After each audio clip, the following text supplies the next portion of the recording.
रामचंद्र मम बंधु, रामचंद्र दया सिंधु।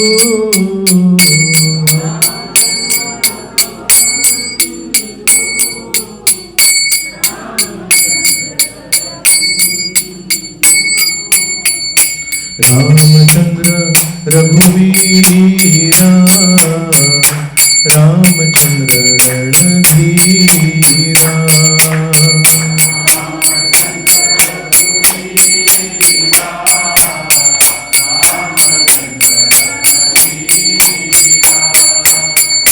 रामचंद्र रघुवीरा, रामचंद्र रणधीरा।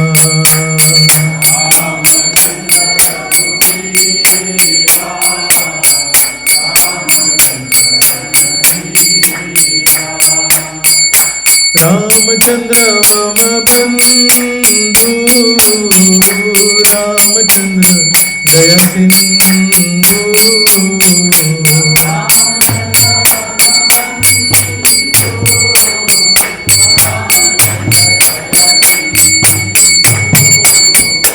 रामचंद्र मम बंधु, रामचंद्र दया सिंधु।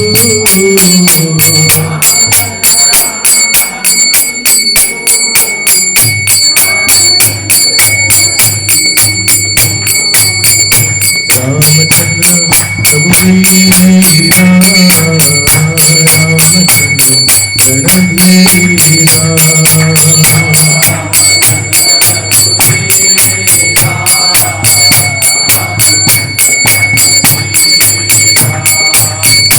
रामचंद्र रघुवीरा, रामचंद्र रणधीरा।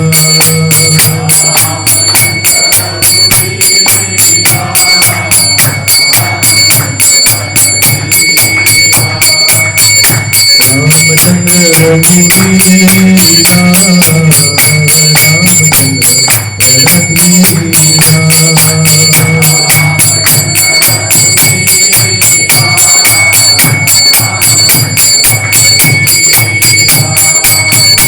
रामचंद्र रघुवीरा, रामचंद्र रणधीरा।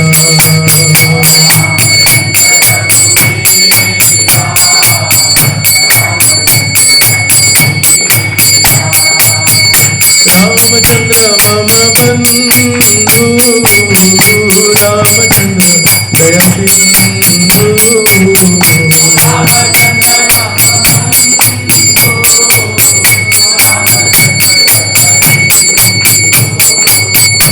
रामचंद्र मम बंधु, रामचंद्र दया सिंधु।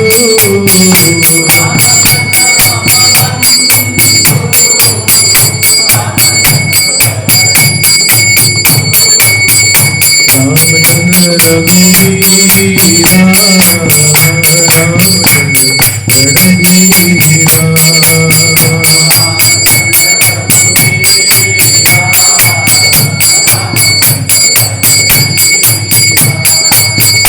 रामचंद्र रघुवीरा, रामचंद्र रणधीरा।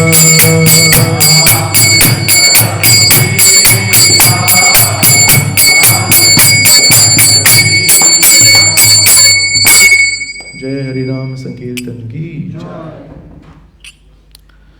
ओम अज्ञानतिमिरान्धस्य ज्ञानाञ्जनशलाकया चक्षुरुन्मिलितं येन तस्मै श्रीगुरवे नमः। श्रीचैतन्यमनोभीष्टं स्थापितं येन भूतले स्वयं रूपः कदा मह्यं ददाति स्वपदान्तिकं। वन्देऽहं श्रीगुरो श्रीयुतपदकमलं श्रीगुरून् वैष्णवांश्च श्रीरूपं साग्रजातं सहगण रघुनाथान्वितं तं सजीवं साद्वैतं सावधूतं परिजनसहितं कृष्णचैतन्यदेवं श्री राधाकृष्णपादा सहगण ललिता श्रीविशाखान्वितांश्च हे कृष्णा करुणा सिंधो दीनबंधो जगत्पते गोपेश गोपिकाकांत राधाकांत नमोस्तुते तप्त कांचन गौरांगी राधे वृंदावनेश्वरी वृषभानुसुते देवी प्रणमामि हरिप्रिये वाञ्छाकल्पतरुभ्यश्च कृपा सिन्धुभ्यैव च पतितानां पावनेभ्यो वैष्णवेभ्यो नमो नमः। नमो विष्णुपादाय कृष्णपृष्ठाय भूतले श्रीमते भक्तिवेदान्त स्वामिनिति नामिने नमस्ते सरस्वते देवे गौरवाणी प्रचारिणे निर्विशेष शून्यवादी पाश्चात्य देशतारिणे जय श्री कृष्ण चैतन्य प्रभु नित्यानंद श्री अद्वैत गदाधर श्रीवासदि गौर भक्तवृंद हरे कृष्णा कृष्णा कृष्णा हरे हरे हरे राम राम राम हरे हरे।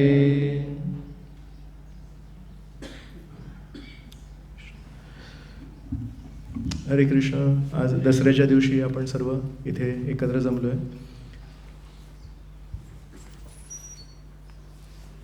साधारणपणे इस्कॉनमध्ये रामकथा कमी होते, श्रीकृष्णांची चैतन्य महाप्रभूंची कथा होते, रामचंद्रांची कथा कमी होते।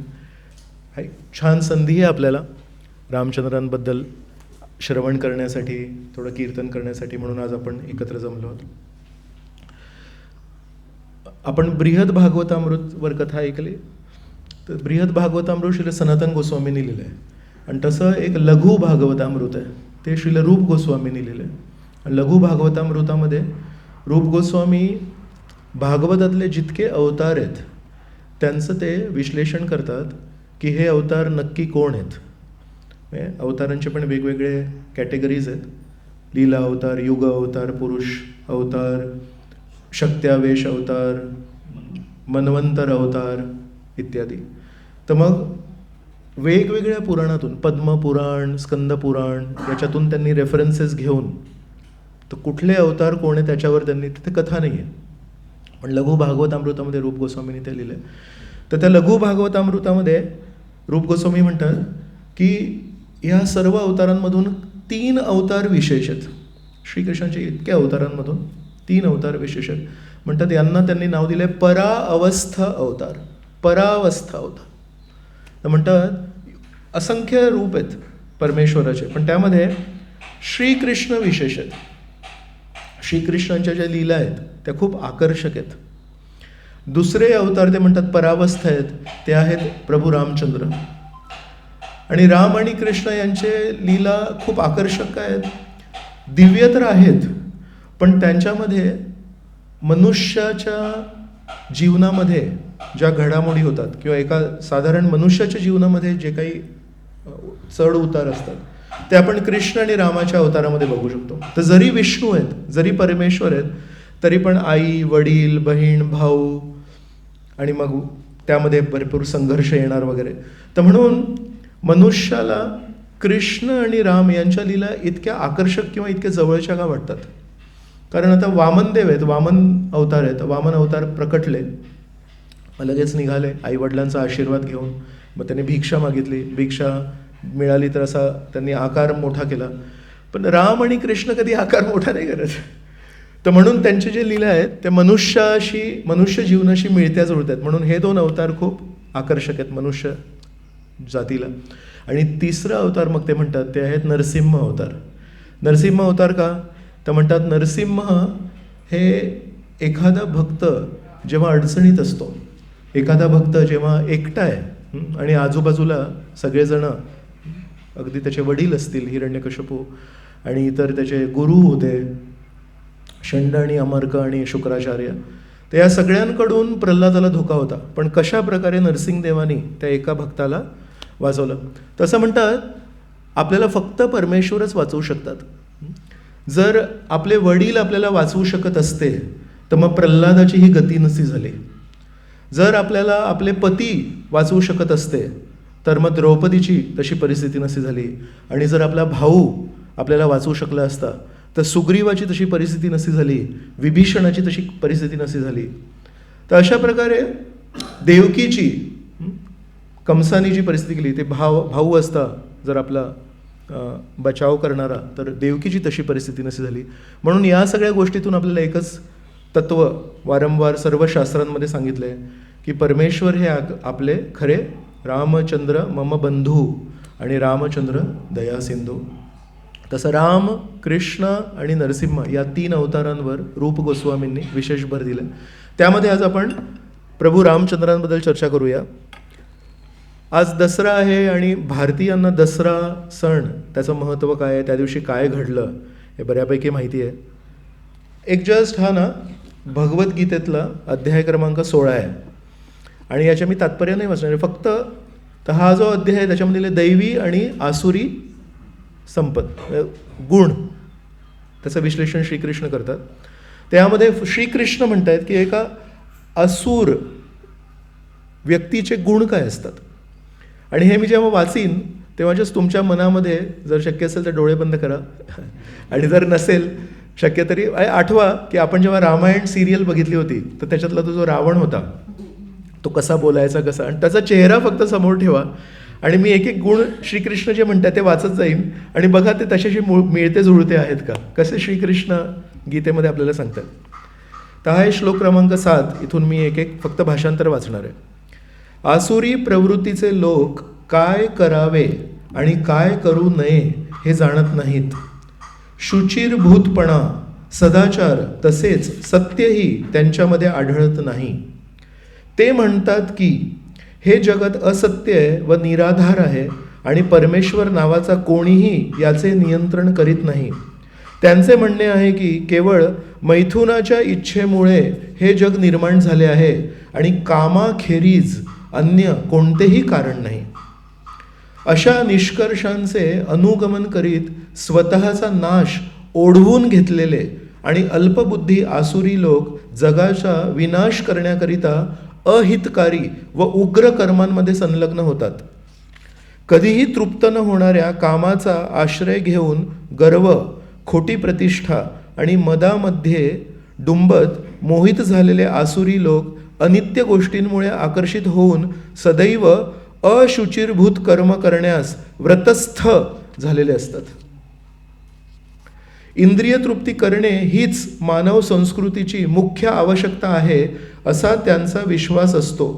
अशा प्रकारे त्यांना मरे तोपर्यंत अमर्याद चिंतांनी ग्रासलेले असते.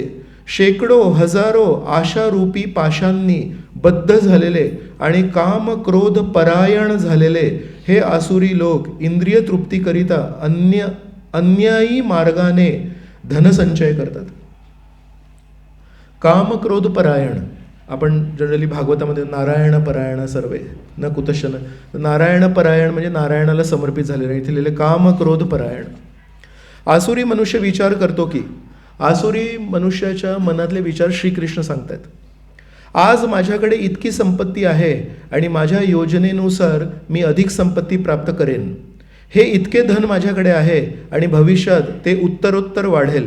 हा माझा शत्रू आहे आणि मी त्याला मारले आहे आणि माझे इतर शत्रूही मारले जातील. मी सर्वांचा ईश्वर आहे, मीच भोक्ता आहे, मी परिपूर्ण बलवान आणि सुखी आहे. माझ्या आजूबाजूला माझे वैभवशाली नातलग असलेला मीच धनाढ्य मनुष्य आहे. माझ्यासारखा बलवान आणि सुखी इतर कोणीही नाही. मी यज्ञ करेन, मी दान देईन आणि याप्रमाणे मी मौज मजा करेन. अशा प्रकारे आसुरी लोक अज्ञानाने मोहित झालेले असतात. या प्रकारे अनेक चिंतांनी भ्रांत झालेले आणि मोहजालामध्ये बद्ध झालेले आसुरी लोक इंद्रिय तृप्तीमध्ये अत्याधिक आसक्त होतात आणि नरकामध्ये पतित होतात.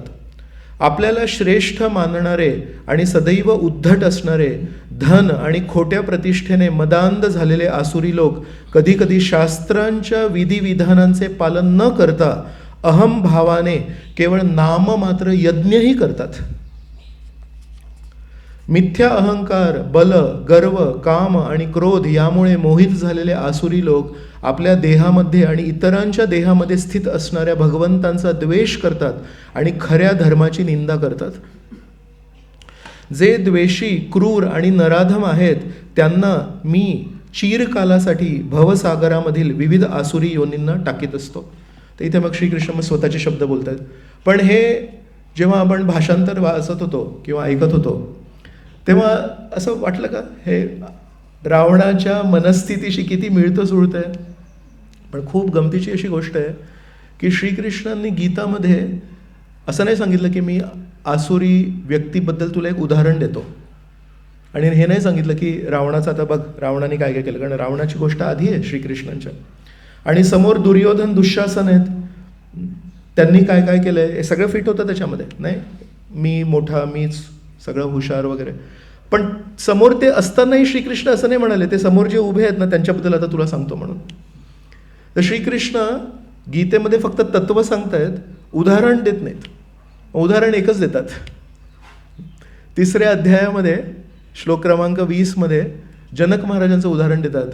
फक्त एकदाच श्रीकृष्णांनी पूर्ण गीतेमध्ये नाव घेतलंय कोणा व्यक्तीचं, नाहीतर नेहमी सांगतात की दैवी गुण हे आहेत, आसुरी गुण हे आहेत. तर कोणावर स्टॅम्प नाही लावत श्रीकृष्ण की हा परमनंटली असुर आहे किंवा हा परमनंटली दैवी आहे. आज जो दैवी आहे तो जर सावध नाही राहिला तर तो आसुरी होऊ शकतो, आणि आज जो आसुरी आहे तो जर सावध राहिला आणि त्याने जर चेतना बदलली तर उद्या तो पण दैवी असू शकतो. तर श्रीकृष्णांनी संपूर्ण गीतेमध्ये नेहमी हा आशावाद आपल्याला दिला आहे की कोणीही कधीही दिव्य होऊ शकतो. आणि म्हणून श्रीकृष्ण नेहमी वारंवार एक संधी देत असतात आणि प्रभू रामचंद्रांनी पण रावणाला अनेक संधी दिल्या. तर दसऱ्याबद्दल आपण थोडी चर्चा करूया की जेव्हा सीतादेवींना भेटायला गेले हनुमानजी तेव्हापासून थोडी सुरुवात करूया. तर सीतादेवींना रामचंद्रांचा संदेश सांगतात आणि हे पटवून देतात की मी रामचंद्रांचा अधिकृत दूत आहे. एक रामचंद्रांनी अंगठी दिलेली असते, ती अंगठी सीतादेवींना, ती अंगठी बघून सीतादेवींना खूप छान वाटतं. त्या अंगठी पाठीमागे एक गोष्ट असते. त्या अंगठीचं एक विशेष महत्त्व आहे. जेव्हा नवीन नवीन लग्न झालं होतं राम आणि सीतांचं, तेव्हा सुरुवातीच्याच काळामध्ये लग्न झाल्यानंतर एकमेकांना पती-पत्नी ओळखत नाहीत, एकमेकांचा स्वभाव तेवढा माहीत नसतो, तर सुरुवातीला थोडा कलह होतो. तर राम आणि सीता कारण गृहस्थाश्रमी आहेत, तर जरी ते परमेश्वर आणि अंतरंगा शक्ती आहेत पण एक नरलीला आहे. तर नरलीलेमध्ये बाकीच्या पण गोष्टी त्यांनी केल्या आहेत ज्या साधारण मनुष्याच्या जीवनात होतात. तर म्हणून त्यांच्या पण विवाहाच्या सुरुवातीच्या दिवसांमध्ये थोडंसं कलह त्यांच्यामध्ये व्हायचा. आणि एक दिवशी असं झालं की दोघांमध्ये काहीतरी गैरसमजूत झाली आणि दोघांनी एकमेकांशी बोलणं बंद केलं. तर आहेत ते नित्यसंगी, नाही त्यांना कधी दूर करू शकत नाही, पण तरी बोलत नाही आहेत एकमेकांशी. तर सीतादेवी नेहमी विचार करायचे आता काय करायचं, कसं बोलणं सुरू करायचं, आणि रामचंद्र पण म्हणायचे आता बोलणं कसं सुरू करायचं. तर या अशा परिस्थितीमध्ये रामचंद्रांनी काय केलं, रामचंद्रांनी थोडा एक विचार केला, मी काय बोलणार नाही आहे, मी काय पुढाकार घेणार नाही आहे. पण रामचंद्रांनी बसल्या बसल्या आपली जी अंगठी आहे ती अशी थोडी हातातून अशी खाली पाडली, जमिनीवर पडली. तर सीतादेवी जवळ बसल्या होत्या, सीतादेवींनी ते बघितली अंगठी खाली पडलेली, आता ही तर रामचंद्रांची अंगठी आहे. तर त्यांनी गेले, ती अंगठी उचलली आणि समजा आता हे आहेत तर यांना दिलं.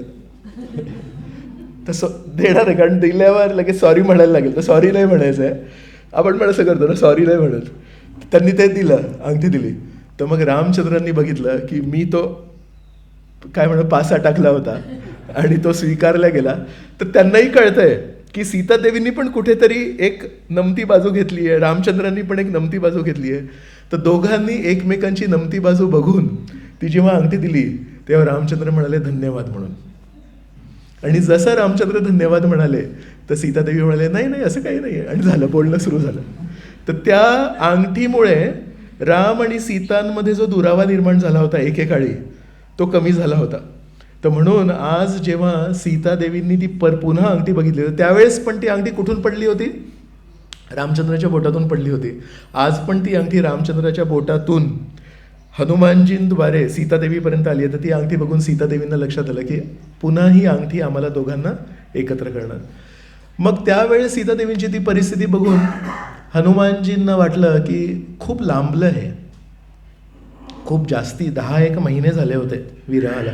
तर हनुमानजी म्हणाले, आई एक काम करा, तुम्ही माझ्या खांद्यावर बसा आणि मी एक झेप घेतो आणि रामचंद्रांशी भेटतो म्हणून.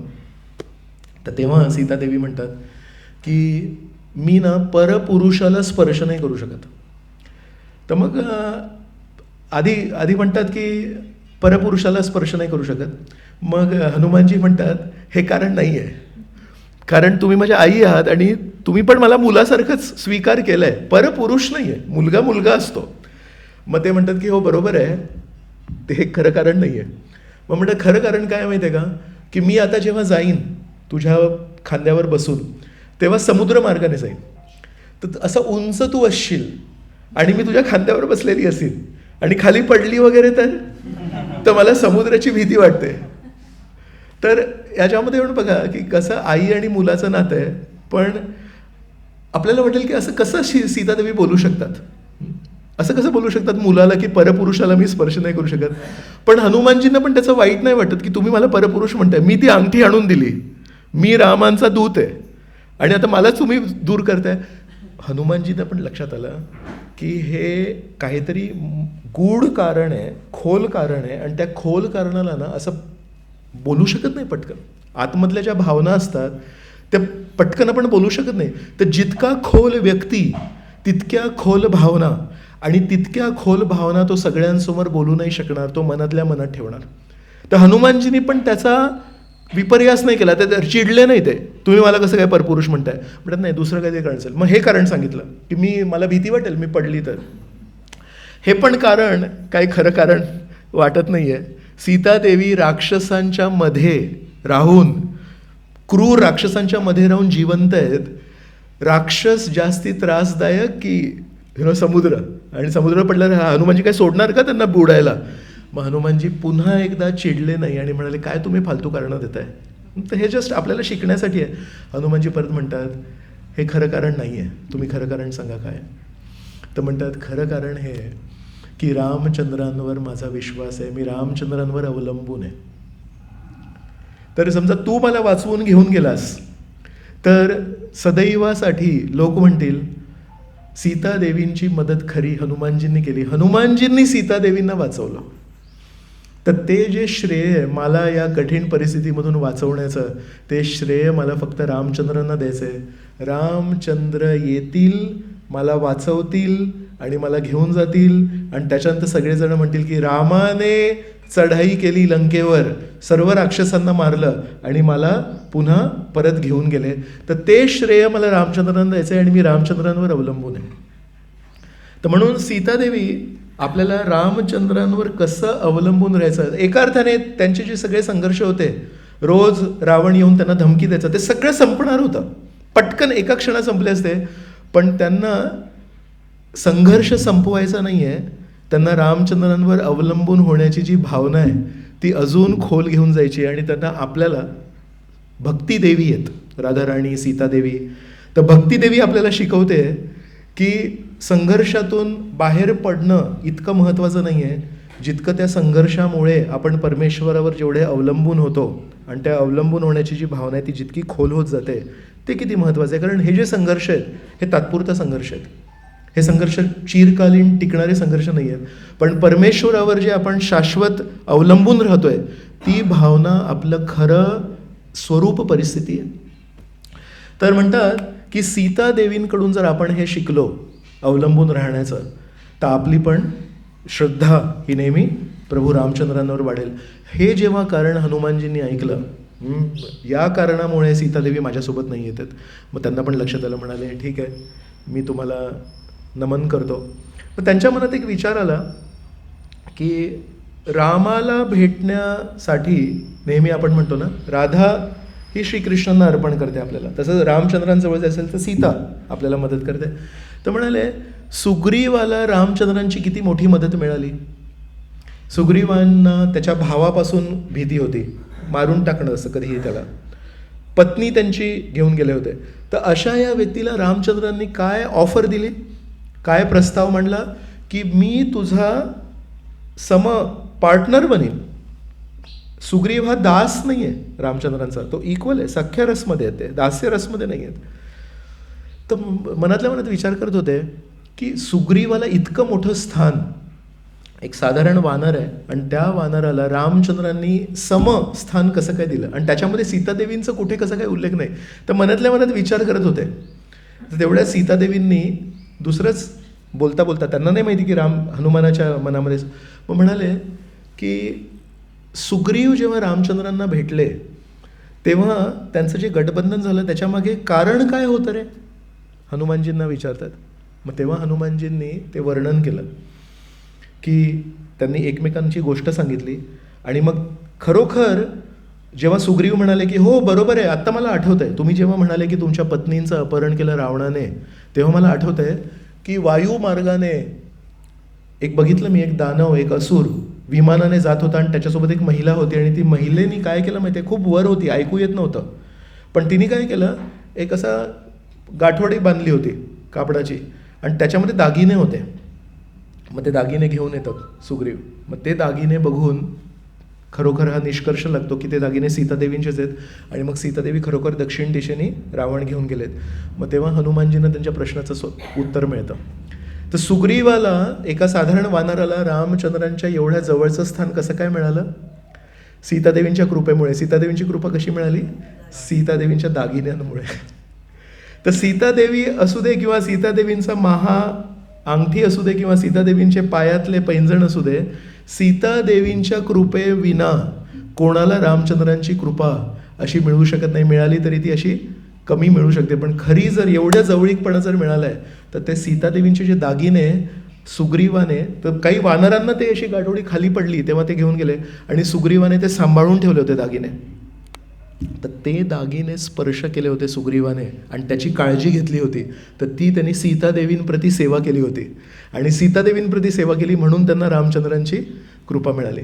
मग आचार्य म्हणतात आता आपल्याला ठरवायचं आहे की रामाचा दास बनायचं आहे की सीताचा दास बनायचा आहे. आणि त्याचं उदाहरण देतात, हनुमानजी जेव्हापर्यंत रामदास होते तेव्हापर्यंत त्यांना काय सेवा मिळाली, त्यांना लंकेमध्ये जायला लागलं, राक्षसांशी युद्ध करायला लागलं आणि राक्षसांशी युद्ध केल्यानंतर त्यांना फळ काय मिळालं, त्यांच्या शेपटीला आग लागली. तर आग लागून घ्यायची असेल तर रामाचा दास बनायचा. आणि म्हणतात जर सीता दूत बनले तुम्ही, तर सीता दूत बनून हनुमानजीला काय मिळालं ते आपण ऐकूया. तर मग आता सगळं तो विनाश केला, जाळपोळ केला आणि मग हनुमानजी परतले. मग आता परत जेव्हा येतात तेव्हा कुठे येतात, तर दक्षिण भारताच्या त्या काठावर, समुद्राच्या काठावर जिथून त्यांनी झेप घेतली होती तिथे पुन्हा परत येतात. मग तिथे येऊन सांगतात की सीतादेवींचा शोध लागला म्हणून. मग तिथे अंगद आणि बाकी सगळे वानर असतात. मग तेव्हा अंगदाला किती शक्ती असते, पूर्वीच्या काळी जेव्हा ते विचार करत असतात की झेप कोण घेईल, जेव्हा संपाती सांगतो की आहे तिथे सीतादेवी आहेत आणि कोण घेईल, तेव्हा कोणी म्हणतो मी 20 योजन उडी मारू शकतो आणि अंतर असतं 80 योजन. कोणी म्हणतो 30 मी उडी मारू शकतो, कोणी 40, कोणी 50, कोणी 60, कोणी 70. शेवटी एकच असतो तरुण वालीचा मुलगा अंगद, तो म्हणतो मी 80 योजन उडी मारू शकतो, म्हणजे मी पोचू शकतो. पण अंगद म्हणतो मी एक मार्गी उडी मारू शकतो, मी परत येईन की नाही माहिती नाही. तर त्याचं एक कारण असं सांगतात की त्याला हे नसतं माहिती की माझ्यामध्ये तेवढी शक्ती आहे का, की एक झेप घ्यायला जेवढी शक्ती लागते ती खर्च झाली तर नंतर पुढची झेप घेण्याची, परत येण्याची झेप घेण्याची शक्ती आहे का, असं. पण आचार्य त्याचा खोल अर्थ देतात. आचार्य म्हणतात की तो तरुण होता आणि त्याला माहिती होतं की लंका हे दैहिक किंवा शारीरिक सुखाच्या प्रलोभनांचं केंद्रस्थान आहे. लंकेमध्ये काय चालू आहे, लंकेमध्ये शरीराला केंद्रस्थानी ठेवून जी काही मजा मौज चालते ती सगळी लंकेमध्ये चालते. तर मग अंगदाने तसं स्पष्टपणे सांगितलं नाही की मला माझ्या इंद्रियांवर तेवढं नियंत्रण नाही आहे. अंगद म्हणतो की परत येईन की नाही माहीत, पण त्याच्यामागे कारण काय होतं? अंगद म्हणाला मी तिथे गेलो तर त्या प्रलोभनांना फसीन आणि म्हणून मी जाणार नाही. तर एक साधक भक्त थोडासा, आपण पण आपल्या सीमा माहिती पाहिजेत आपल्याला की कुठे मी जाऊन परत येईन आणि कुठे मी जाऊन तिथे फसीन. प्रभुपादांसाठी सॅन फ्रान्सिस्कोमध्ये एकदा एका नाईट क्लबमध्ये कार्यक्रम आयोजित केला होता. तेव्हा प्रभुपाद गेले, तिथे कीर्तन केलं, तिथे त्या लोकांना हरे कृष्ण महामंत्रावर नाचवले आणि परत आले. तर अर्ध्या रात्री आले. तर ते बघून काही त्यांचे जे शिष्य लोक होते ते पण जरा उत्साही झाले आणि म्हणाले, प्रभुपाद आज तुम्ही त्या नाईट क्लबमध्ये कार्यक्रम केला तर आम्ही पण करू का तुमच्यानंतर? मग तेव्हा प्रभुपाद म्हणाले, तुम्ही जाऊ शकता, पण एक निश्चित करा की तुम्ही परत पण याल. मग ते शब्द ऐकून त्या लोकांना लक्षात आलं, प्रभुपाद आहेत, आपण आहोत. आपल्याला डे क्लबमध्ये जाऊन तरी करायचं असेल तरी विचार करायला लागतो, आपण पुस्तक वितरण करूया, शांत राहूया. तसं अंगद आहेत.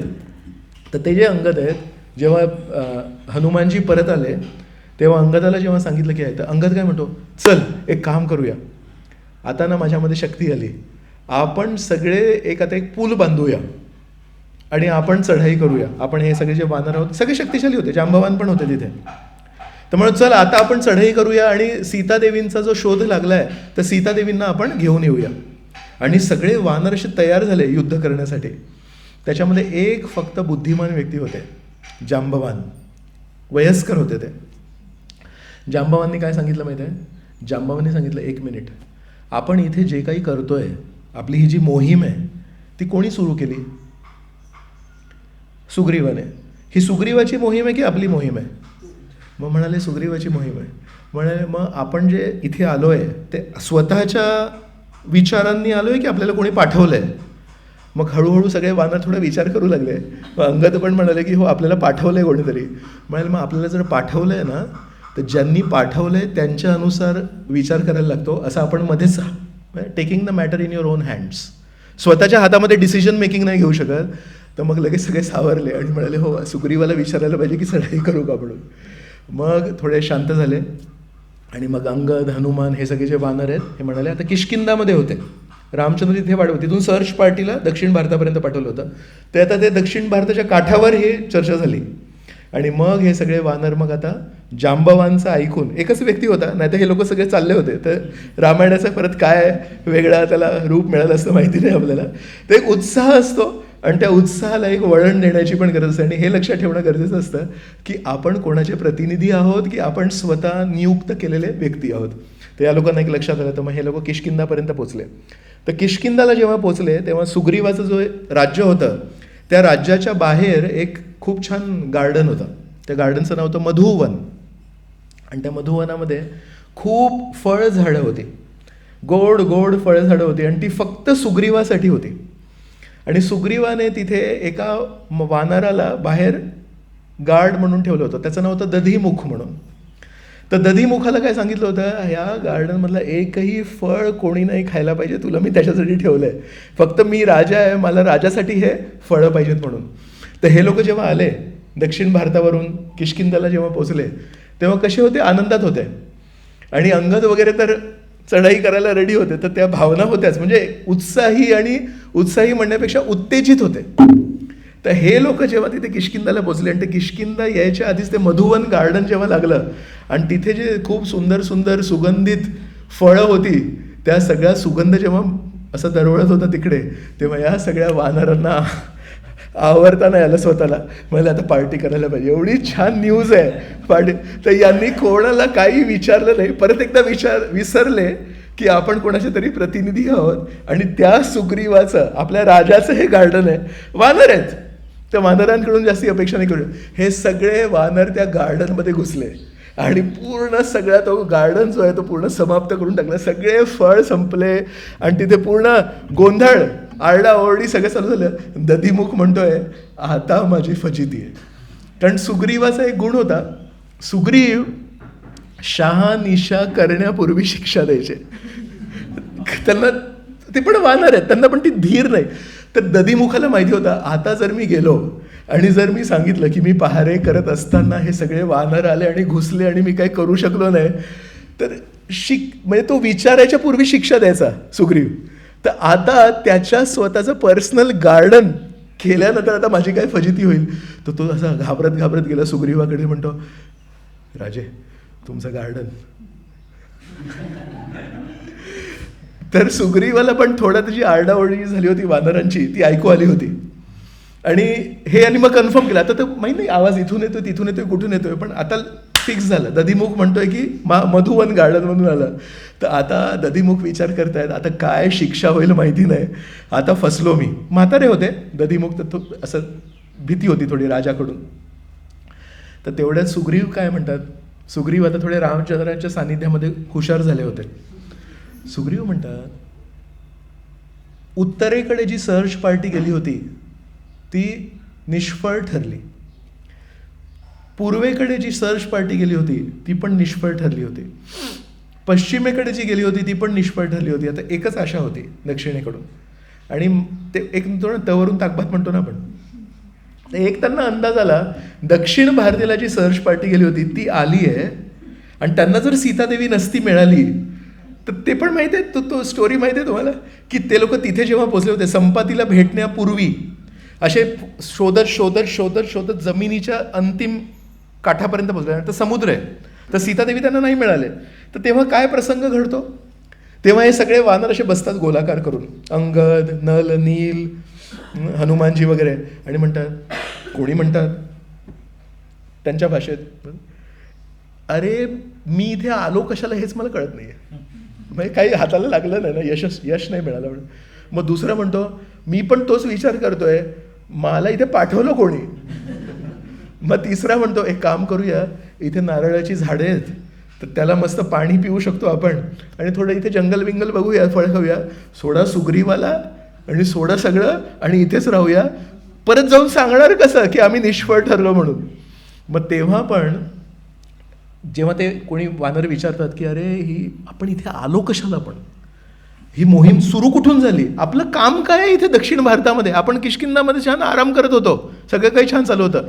मग तेव्हा कथा सुरू होते की अरे तुला नाही माहिती का राम सुग्रीवाला भेटले, कारण ते इतके वानर होते त्या सगळ्यांना ती सगळी स्टोरी नव्हती माहिती. तर साहेबांनी सांगितलं म्हणून चला, पण त्यांना ती ॲक्च्युली डिटेल्स नव्हती माहिती. तर मग त्यांनी सांगितलं तुला माहिती नाही का ते राम सुग्रीवाला भेटले.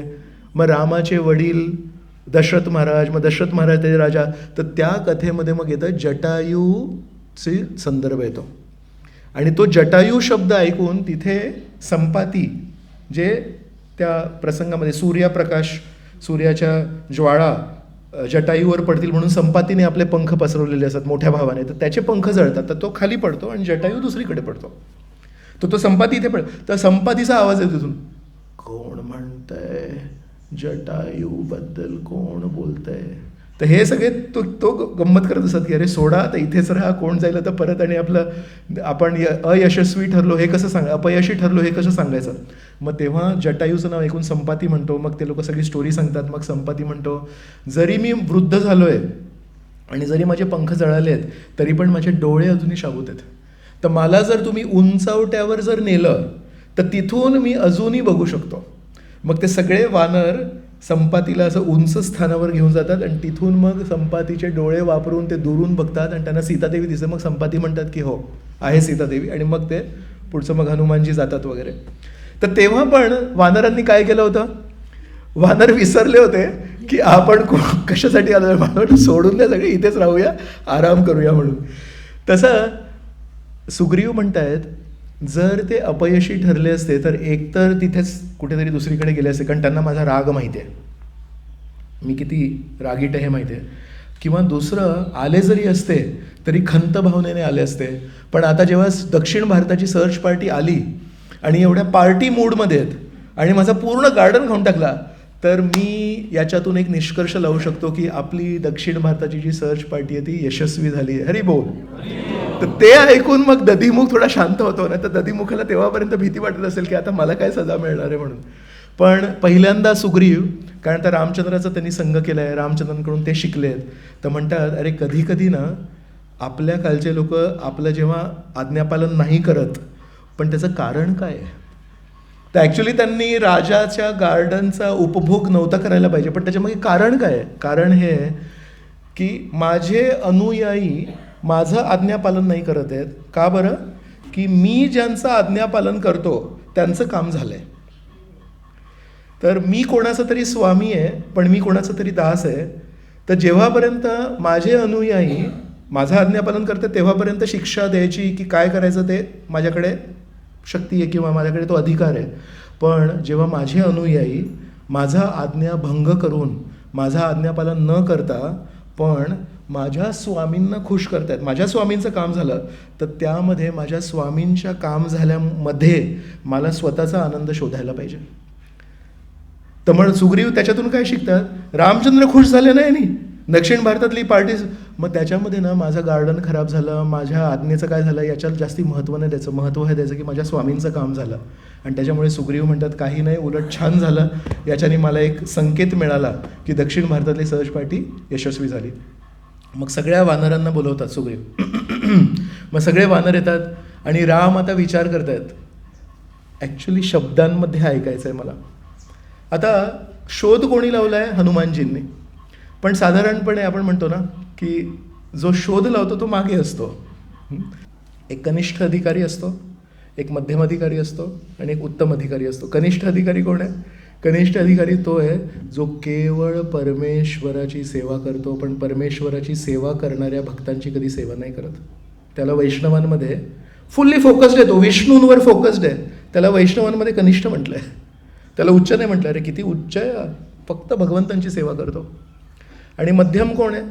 प्रेम, मैत्री, कृपा, उपेक्षा, 4 गोष्टी करतो. श्रीकृष्णांशी प्रेम करतो, वैष्णवांशी मैत्री करतो, जे साधारण निरागस लोक असतात त्यांना कृपा देतो आणि जे द्वेषी लोक असतात त्यांना उपेक्षा करतो.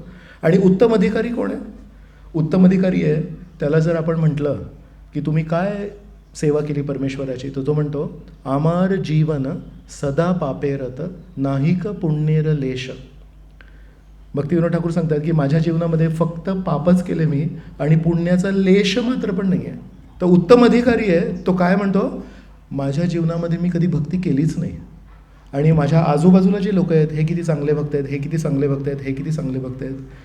तर तिथे आहे की और तुम्हारे भक्तजनों में हमसे बढ़कर कौन. आणि विष्णूंच्या भक्तांमध्ये जो उत्तम अधिकारी आहे, जो खरा प्रगत भक्त आहे, तो म्हणतो मी अजून भक्ती सुरू नाही केली आहे, प्रयत्न चालू आहे. एकदा भक्तिसिद्धांत सरस्वती प्रवचन करत होते आणि प्रवचन करताना दर्शन ओपन असेल तर कोणतरी एक भक्त आला आणि त्यांनी भगवंतांना फूल अर्पण केले आणि ते फूल ठेवले. मग नंतर भक्तिसिद्धांत सरस्वतींनी त्यांना म्हटलं आणि म्हणाले मी प्रवचन देत होतो आणि ते ऐकणं सोडून तू ते काय करत होतास तिथे? तर तो म्हणाला की मी भगवंतांना फूल अर्पण करत होतो. तर मग भक्तिसिद्धांत सरस्वती म्हणाले श्रवण न करता जेव्हा तुम्ही भगवंतांची दर्शन करताय किंवा करताय तर प्रभुपादांनी, भक्तिसिद्धांत सरस्वती प्रभुपादांनी तेव्हा सांगितलं that is only I massage. डोळ्यांचा व्यायाम आहे तो. असं चेहऱ्याकडे बघायचं, पायांकडे बघायचं, हाताकडे बघायचं. राधाकृष्ण उभे आहेत तर त्यांना आपण निहाळून बघतो. पण म्हणतात श्रवण न करता जेव्हा आपण दर्शनासाठी आसुसलेलो असतो तेव्हा तो फक्त डोळ्यांचा व्यायाम आहेत. डोळे चांगले राहतील पण ॲक्च्युली परमेश्वर दर्शन कसे देतात आपल्याला? ध्वनीने. मग त्यांना विचारलं तुम्ही काय करत होते? मग म्हणाले मी फूल अर्पण केलं. तेव्हा भक्तिसिद्धांत सरस्वती म्हणाले तुम्ही खूप भाग्यवान आहात की तुम्ही राधाकृष्णांना फूल अर्पण करताय. म्हणाले मी गेले 20 वर्षांपासून राधाकृष्णांना फूल अर्पण करायचा प्रयत्न करतो आहे पण आजपर्यंत मी यशस्वी झालो नाही, तुमच्याकडून शिकायला पाहिजे म्हणून. मग तेव्हा त्या भक्ताला लक्षात आलं की मी जे करत होतो आणि गुरु महाराज जे सांगतात त्याच्यामध्ये किती अंतर आहे. तर तसं सुग्रीवाला एक लक्षात आलं की जेव्हापर्यंत मी स्वामी आहे तेव्हापर्यंत ठीक आहे, हे माझं आज्ञापालन करतायत किंवा नाही करत हे महत्त्वाचं आहे. पण जेव्हा मी रामाचा दास म्हणून स्वतःला बघतोय तेव्हा हे महत्त्वाचं नाही की कोणी माझं आज्ञापालन करतंय की नाही, महत्त्वाचं आहे की माझ्या स्वामींचं आज्ञापालन करतायत की नाही. रामाला खुश केलं ना, माझा पूर्ण गार्डन उद्ध्वस्त झाला, सगळं संपलं ते गार्डन पूर्ण. पण सुग्रीवाला राग नाही आला, सुग्रीवाला खूप आनंद झाला. तर जेव्हा हे सगळे वानर मग रामचंद्रांसमोर आले तेव्हा समोर कोण असेल आणि पाठीमागे कोण असेल? आत्ताच एक्सप्लेन केलं मी. वैष्णवांमध्ये कोण समोर असतो आणि कोण मागे असतो. तर सगळे वानर समोर होते आणि हनुमानजी सगळ्यात पाठीमागे होते. शोध लावला होता हनुमानजींनी. मैनक, सुरसा, सिंहिका, लंकिनी, रावणापर्यंत जी भेट वगैरे सगळी दिली होती, सगळ्याचं संघर्ष जो फेस केला होता तो हनुमाननी होता. पण हनुमान सगळ्यात पाठीमागे उभे होते. मग तो समोरचा जो वानर होता तो असा आनंदाने रामासमोर यायचा आणि म्हणायचा सीतादेवींचा शोध लागला. आणि त्या वानर येतो रामचंद्रांना असं करायचं,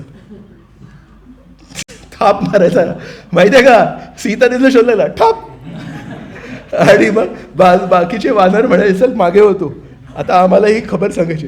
परत दुसरा वानर यासाठी म्हणायचा सीतादेवींचा शोध लागला, ठाप. तर रामचंद्र म्हणताय ओके. आणि रामचंद्रांना हे माहिती पाहिजे की शोध लागला हे तर लक्षात आलं, कारण तो जो सगळा गोंधळ झाला आणि गार्डन वगैरे झालं ते. पण हे माहिती करून घ्यायचं होतं की सीतादेवींची परिस्थिती काय आहे. एक असतं की जिवंत आहेत आणि एक असतं की परिस्थिती काय आहे म्हणून. तर रामचंद्रांना ते आहेत हे ऐकलं त्यांनी, पण अजूनही त्यांना अजून ते खोल ऐकून घ्यायचं होतं. तर ते आचार्य काय म्हणतात, बरं झालं तो मधुवन जो गार्डन होता तो होता, तर त्याच्यामध्येच ना ते खाऊन पिऊन उड्या मारून इकडे तिकडे थोडीशी एनर्जी कमी झाली होती वानरांची.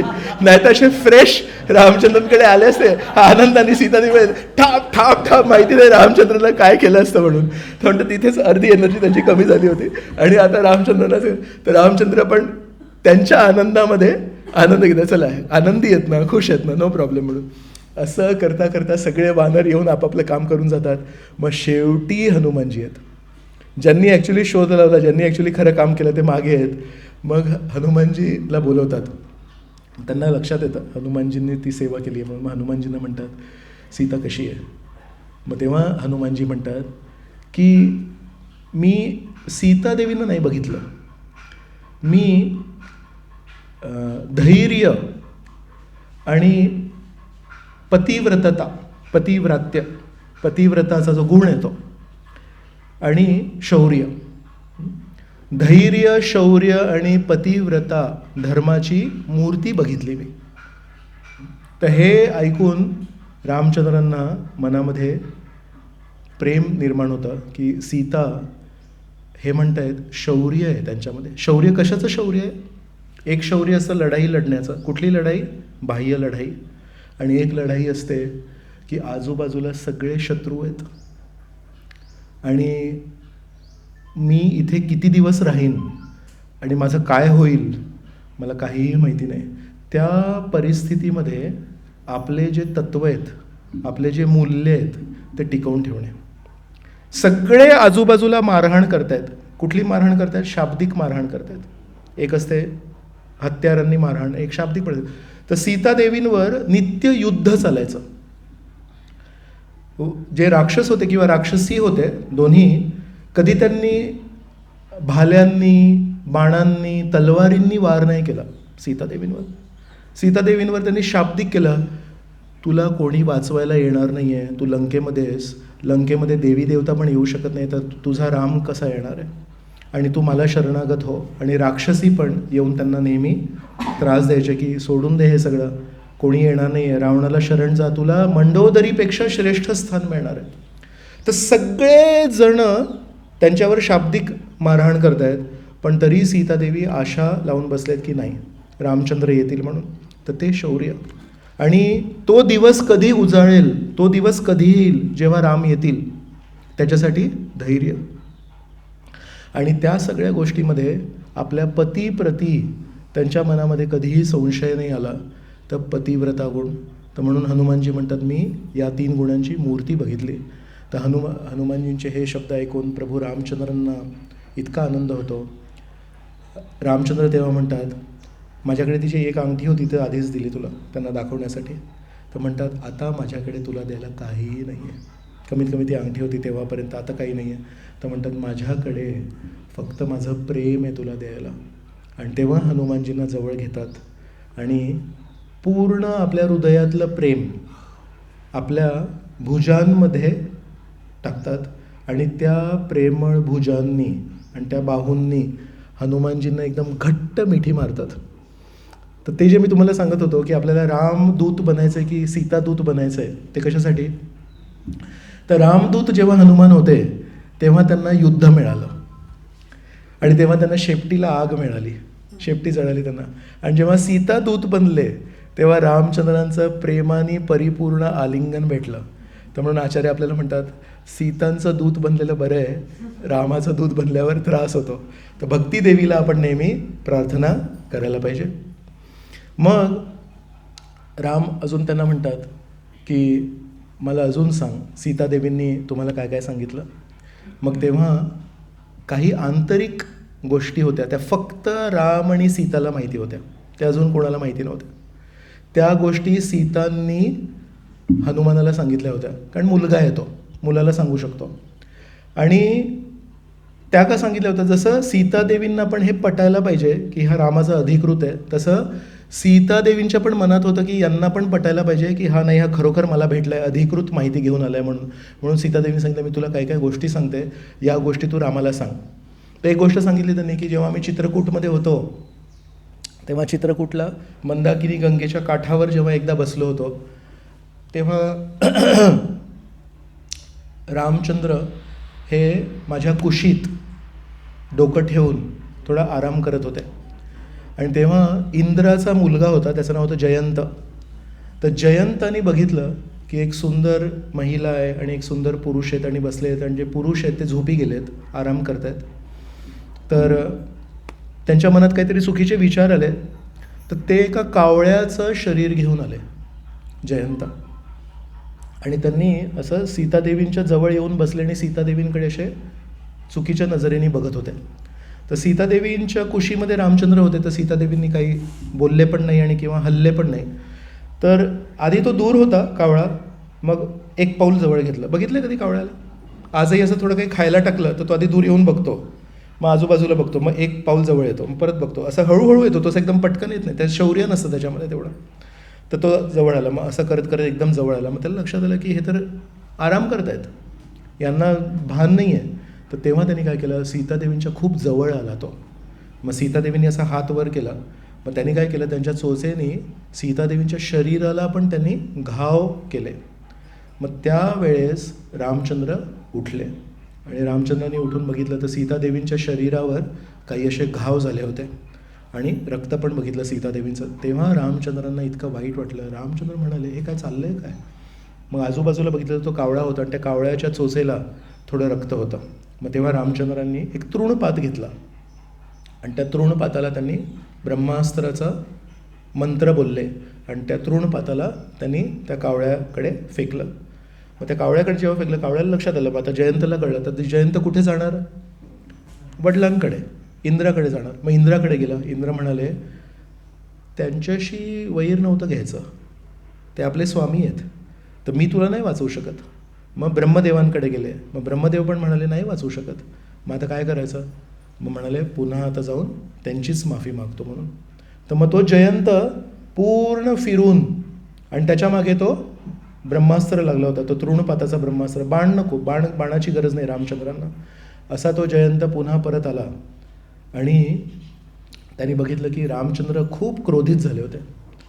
आणि रामचंद्रांचं ते रूप बघून त्याला लक्षात आलं की या व्यक्तीला मी जेव्हा रागावलं आहे, राग निर्माण केला आहे, तेव्हा कोणीही मला वाचवायला तयार नाही आहे, आता यांचीच शरण घ्यायला पाहिजे. तर म्हणून त्यांनी शरण घेतली अशी. पण शरण घेता घेता तो जो असा त्यांनी लोटांगण घातलं किंवा दंडवत प्रणाम केला, तर त्याला बुद्धी नाही, कारण त्यांनी आजपर्यंत कधी कोणाला दंडवत प्रणामच नव्हता केला. दंडवत प्रणाम कसा करायचा, काय भावना असायची, हे खूप मोठी गोष्ट आहे. पण एक शारीरिक क्रिया आपण दंडवत प्रणामाची कशी करायला पाहिजे, हे ज्यांनी आयुष्यामध्ये कधी दंडवत पूर्ण लोटांगण केलं नाही आहे, तो फक्त असं करतो, त्याला कसं कळणार की दंडवत प्रणाम कसा करायचा. तर त्यांनी दंडवत प्रणाम कसा केला होता, असा केला होता की त्याचे पाय हे असे रामचंद्रांच्या दिशेने होते थोडेसे.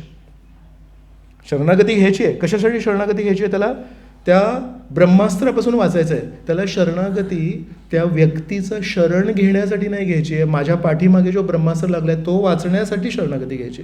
तर ही जी शरणागती ही शरणागती नाही आहे. ही शरणागती काय आहे, माझ्या मागे जो ब्रह्मास्त्र लागला आहे तो कसा निघेल, त्यासाठी काय करायला लागतं, हे करायला लागतं, ठीक आहे करेल. मग त्याच्यामध्ये भावना नाही आहेत, तर त्याला हे नाही माहिती. तर काही प्रमाणामध्ये त्यांचे पाय रामचंद्रांकडे होते. ते जेव्हा बघितलं तेव्हा सीतादेवींनी काय केलं असेल, ज्या सीतादेवींच्या शरीरावर त्या कावळ्याने घाव केले होते, त्या सीतादेवींनी त्या कावळ्याचा जो शरीर जे दंडवत प्रणाम करत होतं त्याला असं गोल फिरवलं आणि त्याचे पाय विरुद्ध दिशेला केले आणि डोकं त्याचं रामचंद्रांच्या दिशेने केलं आणि म्हणजे असं असतो दंडवत प्रणाम. समजलंस तू. मग ते म्हणाले हो का, सॉरी, मला कधी काय कोणी शिकवलं नाही, काही नाही. मग तेव्हा रामचंद्र म्हणाले की तुला मी माफ केलं कारण तुला सीतादेवींचा स्पर्श झाला आहे. सीतादेवींनी तुला कारण तू दंडवत प्रणाम चुकीचं कर, ते पण तुला सीतादेवींनी शिकवलं, त्या सीतादेवीला तू त्रास देणार. तर मग म्हणाले की मला तर मग तुझा मृत्यू नाही होणार या ब्रह्मास्त्रामुळे, पण ब्रह्मास्त्राची पण काही एक व्हॅल्यू आहे, प्रत्येक गोष्टीची काहीतरी किंमत असते ना, काही त्याचा स्तर असतो. तर ब्रह्मास्त्र फेकल्यावर तो निष्फळ नाही जाऊ शकत, तो ब्रह्मास्त्राचा अपमान आहे. मग पहिल्या स्कंदामध्ये अध्याय क्रमांक 7 जेव्हा अश्वत्थामा परीक्षितावर जेव्हा ब्रह्मास्त्र सोडतो तर त्याने तो दग्ध होतो आणि मग श्रीकृष्ण त्याला पुनर्जीवित करतात. मग नंतर 5 मुलांना मारतो जेव्हा, तेव्हा पण जातात ना अर्जुन आणि श्रीकृष्ण त्याच्या पाठीमागे जातात, तर तेव्हा समोर अश्वत्थामा आहे आणि मागे कृष्ण आणि अर्जुन आहे. तर तेव्हा पण अश्वत्थामाला भीती वाटते, तेव्हा अश्वत्थामा दुसरा ब्रह्मास्त्र सोडतो. तो कोणावर सोडतो? अर्जुनावर सोडतो. मग तेव्हा अर्जुन म्हणतो हा तर ब्रह्मास्त्र सोडतोय श्रीकृष्ण, मग आता काय करायचं? तेव्हा श्रीकृष्ण काय म्हणतात अर्जुनाला? तेव्हा पण श्रीकृष्ण असं नाही म्हणत की तू असं कर आणि त्या ब्रह्मास्त्राला कापून टाक, कारण तो ब्रह्मास्त्राचा अपमान होईल. तेव्हा काय म्हणतात, तू पण एक ब्रह्मास्त्र सोड, आणि तो ब्रह्मास्त्र आणि हा ब्रह्मास्त्र, ते ब्रह्मास्त्र एकच आहे ना, तत्व. इथून एक आग आली आणि इथून एक आग आली तर ती एकच आग होते. तसं हा ब्रह्मास्त्र आणि हा ब्रह्मास्त्र एक होईल. आणि त्याच्यानंतर तुला द्रोणाचार्यांनी ती पण कला शिकवली होती की आपण जे अस्त्र सोडतोय त्याला आपण परत कसं घ्यायचं. तर तू पण एक ब्रह्मास्त्र सोड, ते दोन्ही ब्रह्मास्त्र एक झाले आणि त्या एका ब्रह्मास्त्राला, जो संमिश्रण झालेला ब्रह्मास्त्र होता, त्याला मग अर्जुनाने परत घेतलं. तर ब्रह्मास्त्राला कापू नाही शकत, कारण ब्रह्मास्त्राची एक व्हॅल्यू आहे. तर मग तेव्हा रामचंद्र म्हणाले की त्या ब्रह्मास्त्राला मी निष्फळ नाही करू शकत, पण एक काम करू शकतो की त्याला त्याची जी पॉवर आहे ती कमी करू शकतो. तर म्हणून तुझा एक डोळा जाईल. तर त्या ब्रह्मास्त्राने त्या जयंत कावळ्याचा एक डोळा काढला आणि म्हणून त्या दिवशीपासून कावळ्याला फक्त एका डोळ्यांनी दिसतं, दोन्ही डोळ्यांनी नाही दिसत. ही गोष्ट सीतादेवींनी हनुमानजींना सांगितली आणि हनुमानजींनी ही स्टोरी रामचंद्रांना सांगितली. मग अजून एक गोष्ट सांगितली. म्हणाले जेव्हा आम्ही गोदावरी तटावर राहायचो तेव्हा किती वर्षांपासून आम्ही जंगलात राहत होतो. आमचं अयोध्येमध्ये जे जीवन होतं ते महलांमध्ये होतं. माझं मिथिलेला जे आयुष्य होतं ते छान महलांमध्ये होतं. तर वनवास हा फक्त शारीरिक दृष्टीने कष्टमय नव्हता, हा मानसिक दृष्टीने पण कष्टमय होता. झोपायचं कुठे, खायला काय मिळेल, तुम्ही आराम करता आणि मधून एक कोल्ह्याचा आवाज आला तर झोपू शकत नाही. तर मानसिक दृष्टीने पण खूप तो त्रासदायक होता वनवास. तर असं करत करत एक अशी परिस्थिती निर्माण झाली की मी विचार करत होते की काय करायचं. तर मी एक दिवशी लक्ष्मणाला सांगितलं, लक्ष्मण आपण काहीतरी ना खेळ खेळूया का, काहीतरी स्पोर्ट्स करूया का आपण, तर कमीत कमी जीवनामध्ये काहीतरी परिवर्तन येईल. नुसतं भीती, खेद, खंत भावनेने आपलं भरलेलं जीवन आहे, कष्टाने भरलेलं आपलं जीवन आहे. मला ते बघवत नाही, रामचंद्रांना ते कष्ट होताना बघत नाही. लक्ष्मण म्हणाले ठीक आहे, आपण काहीतरी गेम खेळूया. मी आणि राम काहीतरी आम्ही स्पर्धा करतो आणि तुम्ही त्याचे जज बना. तर सीतादेवी म्हणाले अजिबात नाही, कारण तू आणि राम जेव्हा स्पर्धा कराल तेव्हा तू मुद्दामून हरशील आणि तू प्रत्येक गोष्टीमध्ये रामाला जिंकायला पुढे करशील, तर मी अजिबात करणार नाही. मग लक्ष्मण म्हणाले ठीक आहे, मग आता काय करायचं. मग लक्ष्मण म्हणतात तुम्हाला ते पटत नाही आहे माझा प्रपोजल, तर मग तुम्ही आणि राम स्पर्धा करा आणि मी जज बनतो. मग सीतादेवी म्हणाले त्याच्यात पण मला थोडा जरा एक संशय आहेच तुझ्यावर, पण ठीक आहे करूया. मग काय स्पर्धा होती, तर समोर गोदावरी नदी आहे आणि गोदावरी नदीच्या त्या काठावर एक असा मोठा दगड होता. तर स्पर्धा ही होती की राम आणि सीता इथून स्विमिंग करतील, तिथे त्या दगडाला स्पर्श करतील आणि परत येतील आणि जो पहिला येईल तो जिंकला. तर सीता आणि राम दोघांनी सुरू केलं. आता रामचंद्रांचे भाऊ असे मोठे आहेत आणि क्षत्रिय होते, तर छान पोहण्याची कला वगैरे त्यांना माहीत. तर एक हात मारला असा की असे पुढे जायचे, असं करत फास्ट एकदम पुढे निघून गेले. आणि सीतादेवी बिचारी सिम्पल, तिला काही तेवढी शक्ती नव्हती, ती आपली हळूहळू जात होती, पोहायला ते येत होतं. तर राम गेले, पोचले, स्पर्श केला आणि अर्ध्या रस्त्यात होते रिटर्न. आणि त्या रिटर्नच्या अर्ध्या रस्त्यामध्ये इथून सीतादेवी अर्ध्या रस्त्याला पोचलेत. फक्त फरक हाच आहे की सीतादेवी जातानाच्या अर्ध्या रस्त्यात आहेत आणि रामचंद्र येतानाच्या अर्ध्या रस्त्यात आहेत. तर तिथे जेव्हा दोघांची भेट झाली तेव्हा रामचंद्रांनी बघितलं, अरे सीतादेवी तर खूप पाठीमागे राहिली. मग ते बघून त्यांना वाटलं की माझी कृपा शक्ती आहे ही, माझी अंतरंग शक्ती आहे ही, ती जर या स्पर्धेमध्ये हरली मग भक्तांचं काय होणार. आणि जर अंतरंग शक्ती हरली तर याचा अर्थ माझी कृपाशक्ती आहे ना ती. जर एका व्यक्तीची कृपाशक्ती हरली म्हणजे काय झालं, तो व्यक्ती हरला. त्या व्यक्तीने सांगितलं माझी कृपा आहे, तर त्या कृपेची जी मूर्ती आहे ती हरली म्हणजे त्या व्यक्तीची काय व्हॅल्यू राहिली. तर ते म्हणाले सीतादेवी जर हरली म्हणजे मी हरलो, मग काय फायदा झाला. तर अशा विचारांमध्ये रामचंद्र बुडले आणि रामचंद्र म्हणतात मी हरलो तर चालतं पण माझी कृपाशक्ती नाही हरायला पाहिजे, मग माझं नाव काय होणार, मग लोक म्हणतील की कशासाठी, असं त्या विचारांमध्ये गेले रामचंद्र. आणि त्या वेळामध्ये सीतादेवी पलीकडे गेले, त्या दगडाला स्पर्श केला आणि रिटर्न पण आले आणि यांना ओव्हरटेक करून इथे पोचले पण. आणि जेव्हा तिथे पोचले तेव्हा लक्ष्मणाला विचार सांग आता कोण जिंकलं. कारण पूर्वीच्या याच्यामध्ये लक्ष्मणाला जेव्हा हा आरोप केला होता की तू नेहमी हरशील तेव्हा लक्ष्मणाने म्हटलं होतं की तुम्ही दोघं असताना पण आता कसं. तर सीतादेवी म्हणतात आता सांग कोण जिंकलं. तर म्हटलं तुम्ही जिंकल्या वहिनी, तुम्ही जिंकल्या. ए तर सीतादेवी खूप खुश झाली. तर ते सीतादेवी इतके खुश झाले आणि त्यांचा जो तो आनंद उल्हास होता ते बघून रामचंद्र त्या मध्यभागी जे होते नदीच्या आणि त्या विचारांमध्ये जे गुंग झाले होते की माझी कृपाशक्ती हल्ली ते, तर त्या गुंगीतून बाहेर कसे पडले. सीतादेवींचा तो आनंदाचे जे आवाज होता ते बघून ते बाहेर आले आणि त्यांनी बघितलं की सीतादेवींना किती वर्षांनी त्यांनी हसताना बघितलं, त्यांना आनंदात बघितलं. आणि मग रामचंद्र मग बाकीचं अंतर पोहून आले. तर ही पण एक घटना श्रीमती सीतादेवींनी त्यांना सांगितली. मग अजून एक गोष्ट सांगितली. एकदा सांगितलं की एकदा ना रामचंद्रांना कोणीतरी खूप सुंदर आवडीचा पोपट भेट दिला आणि सीतादेवींना पोपट दिला. मग सीतादेवींना त्या पोपटाला नाव द्यायचं होतं. मग त्यांनी रामचंद्रांना विचारलं की या पोपटाला काय नाव द्यायचं. तर तेव्हा रामचंद्रांनी सांगितलं होतं या पोपटाला नाव दे कैकेयी, कारण माझी खूप प्रिय आई आहे कैकेयी आणि त्या आईचं मी कधी विस्मरण होऊ नये म्हणून तुझ्या या पोपटाला पण नाव दे कैकेयी म्हणून. तर हे सीतादेवी हनुमानजींना सांगतात आणि हनुमानजींना सगळी स्टोरी माहिती आहे की रामचंद्र जंगलात काय आहेत आणि सीतादेवी लंकेत काय आहेत. पण हे रामचंद्रांचं कैकेयीप्रती प्रेम होतं. तर मग ही सगळी गोष्ट जेव्हा रामचंद्रांना सांगतात तेव्हा रामचंद्र म्हणतात की नाही आता लक्षात आलं की सीतादेवीच आहेत आणि आता आपण चढाई करूया. मग चढाई करण्यासाठी किष्किंधातून मग त्या समुद्र काठापर्यंत पोचतात. मग तिथे एक घटना घडते की समुद्र त्यांना शरण नाही जात. मग 3 दिवसासाठी प्रभू रामचंद्र वाट बघतात. मग ती सगळी घटना आहे. मग तेवढ्यात तिकडे काय होतं लंकेमध्ये हनुमानजी जेव्हा सगळं उद्ध्वस्त करून गेलेत दुसऱ्या दिवशी एक सभा भरते. तर ती जी लंका जी उद्ध्वस्त झाली होती त्याच्यामध्ये फक्त एक महाल उद्ध्वस्त नव्हतं केलं. कोणाचं असेल ते महाल. एक महाल रामायणामध्ये सांगितलं आहे विभीषणाचं ते एक भक्ती दृष्टिकोन आहे आणि वाल्मिकी ऋषी म्हणतात की रावणाचं महाल जळालं नव्हतं. म्हणजे ती एक माहिती आहे, असं नाही म्हणत की ते नव्हतं, पण हे म्हणतात असं. तर का म्हणतात ते सगळं जळत असताना पण अग्निदेवांना भीती होती रावणाची. हनुमानजी जाळतायत हे महाल जर जळलं माहीत नाही पुढे भविष्यात काय होईल, पण माझी जर खबर घेतली रावणाने तर मला परत त्रास होईल म्हणून रावणाच्या महालाला अग्निदेवांनी जळू नव्हतं दिलं. एवढा त्यांचा तो दरारा होता त्यांचा. तर दुसऱ्या दिवशी एक सभा झाली.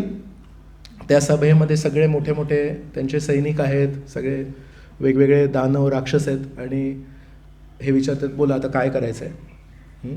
रावण सल्ला घेत आहेत, बोला तुमचं काय म्हणणं आहे. तर प्रहस्त हे त्यांचे मुख्य सेनापती होते. प्रहस्त उठले आणि म्हणाले अहो तो जो हनुमानजी आला होता ना, हनुमानजी कसा आला, कधी आला, कुठून आला हेच कळालं नाही म्हणून तो आतमध्ये शिरला.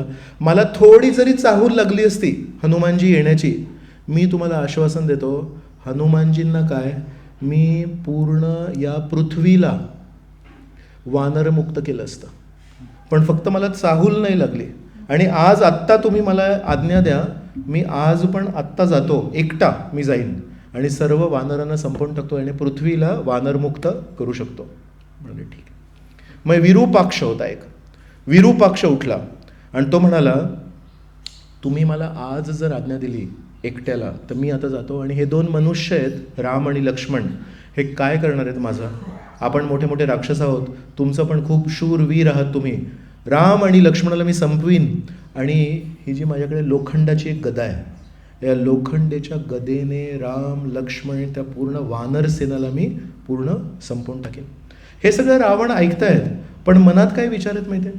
मनात म्हणतायत, या लोकांना वास्तविकता माहिती आहे ना, कारण तो एक वानर आला होता, त्या एका वानराने इतका धुमाकूळ केला, इतका त्रास दिला, इथे पूर्ण माझी लंका नगरी जी मी वर्षानुवर्ष मेहनत करून उभारली होती ती जाळून टाकली.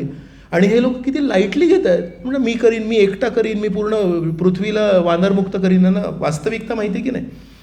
मग अजून एक राक्षस उभा झाला आणि तो म्हणाला, ठीक आहे, मला असं वाटतंय की यांच्याकडे पण भरपूर शक्ती आहे, कारण एक वानर आला आणि एवढं सगळं केलं. मी तुम्हाला एक दुसरी युक्ती देतो. आपण सगळे बहुरूपी आहोत, आपण सगळे आपलं रूप बदलू शकतो.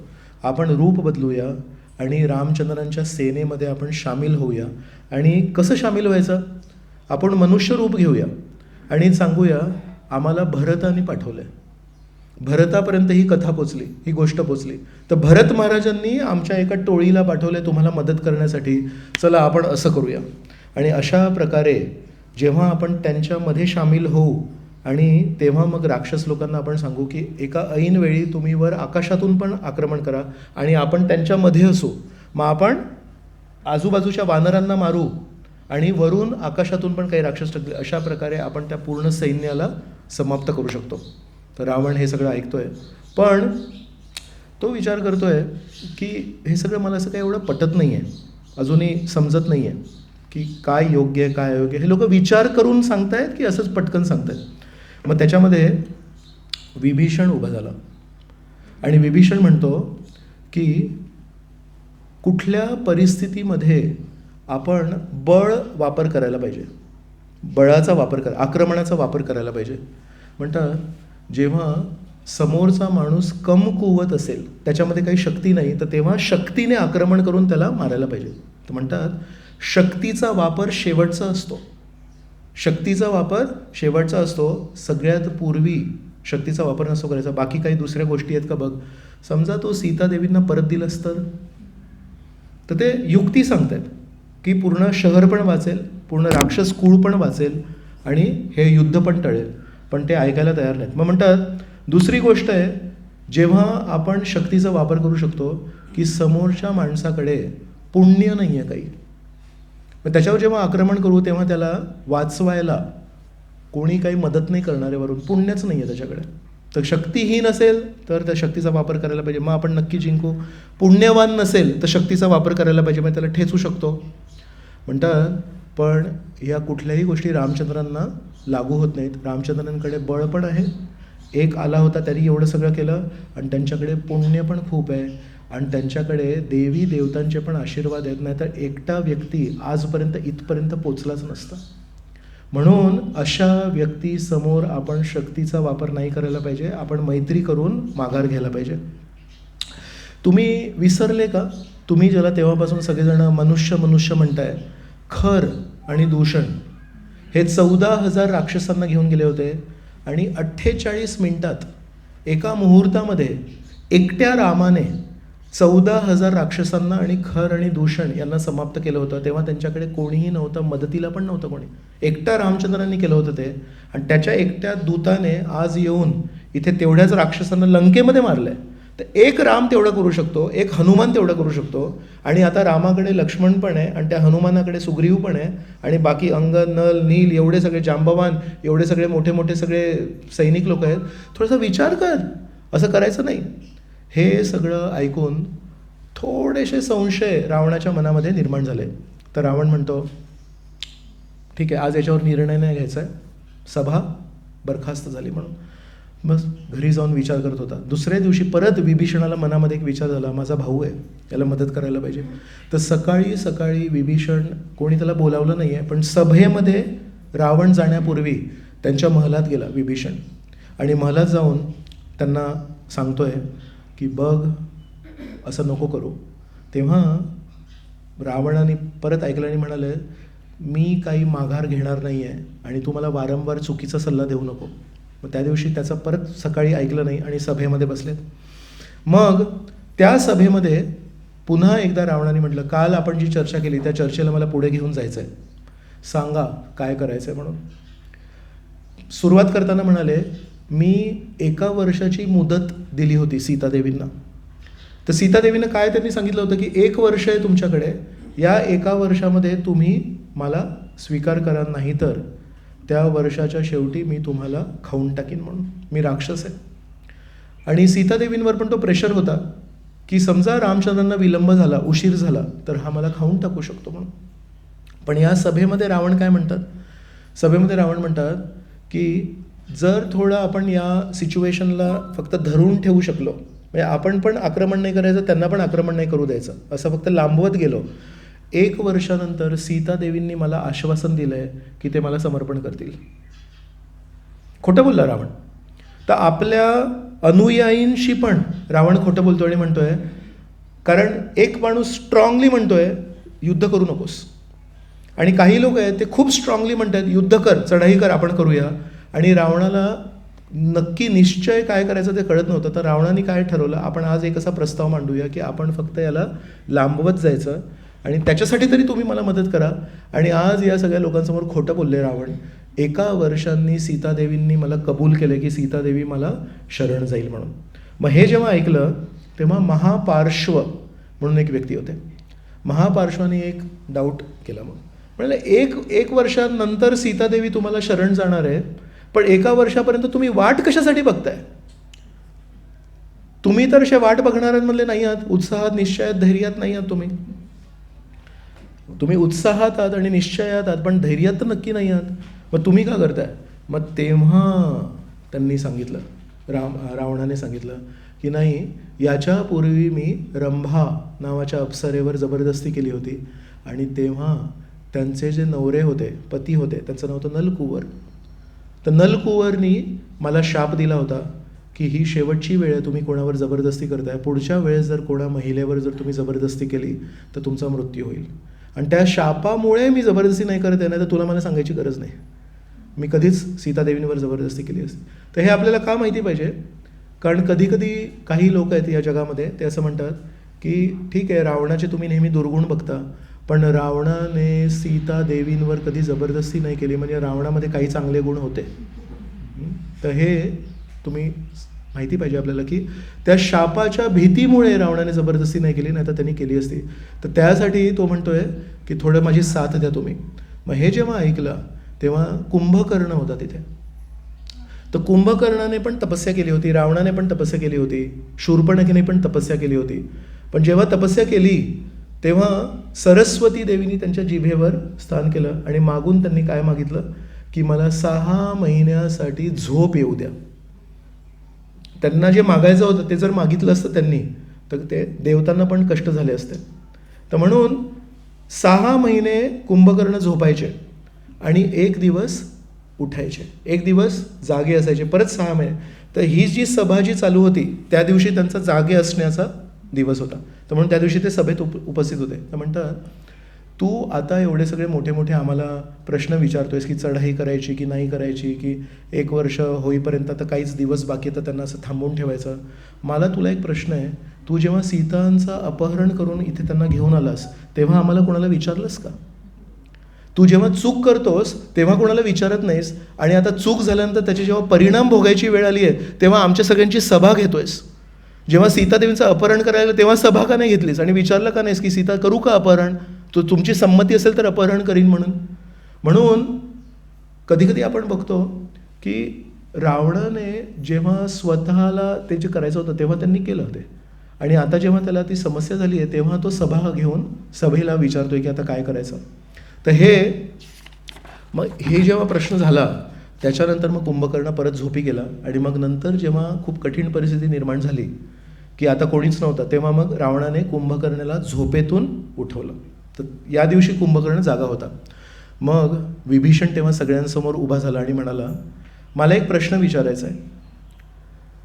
तुझ्या गळ्यामध्ये सीता नावाचा हा सर्प कोणी टाकला? हा सीता नावाचा जो सर्प तुझ्या गळ्यात टाकलाय तो कोणी टाकला? या सर्पाचे जे गोड हास्य आहे ते त्याचे विषाचे दात आहेत आणि या सर्पाला आलिंगन करायची तुझी नेहमीची इच्छा होते ते त्यांचे शरीर आहे, गोल जे गुंडाळतो साप ते शरीर आहे. आणि म्हणतो की त्यांचे जे 5 बोट आहेत ते त्या नागाचे 5 फण आहेत आणि सीतादेवींच्या मनामध्ये रामचंद्रांचं जे नित्य स्मरण आहे ते स्मरण या नागाचा विष आहे. तर असा हा विषारी नाग तुझ्या गळ्यामध्ये टाकला तरी कोण? तर बेसिकली ते सांगतात की तू असं का केलंस म्हणून. तर या वेळेस हे सगळं ऐकून इंद्रजित उभा होतो आणि इंद्रजित म्हणतो, काका तुम्ही तोंड सांभाळून बोला, तुम्हाला हक्क नाही हे सगळं बोलायचं. तेव्हा विभीषण म्हणतात, तू अजूनही लहान आहेस, तुला कळत नाही, तू स्थानावर बस. हे सगळं जेव्हा चालू असतं तेव्हा मग रावण उभा राहतो आणि रावण म्हणतो, तू माझ्या मुलाला काही बोलू नकोस. आणि आता मला लक्षात आलं की घरी एखादा साप असला तरी चालेल पण एक शत्रू घरी नाही पाहिजे. तर त्यांनी साप सीता आहे असं म्हटलं होतं विभीषणाने आणि ते धरून आता तो विभीषणाला साप म्हणतो साप असेल तरी चालेल पण घरी शत्रू नाही पाहिजे, तू माझा भाऊ नाही आहेस, तू माझा शत्रू आहेस. चालता हो. आणि त्याला धक्के देऊन लंकेतून बाहेर काढलं. आणि मग हे जे विभीषण आहेत यांना एका क्षणामध्ये त्यांचा परिवार सोडावा लागलं, त्यांचं घर सोडावं लागलं, त्यांची संपत्ती सोडावी लागली, त्यांचं सगळं काही सोडावं लागलं, पण त्यांनी त्यांचे तत्त्व नाही सोडले. जरी त्यांच्यावर एवढी परिस्थिती झाली आहे पण विभीषण म्हणाले ठीक आहे पण मी कॉम्प्रोमाइज नाही करणार, मी तत्त्व नाही मोडणार.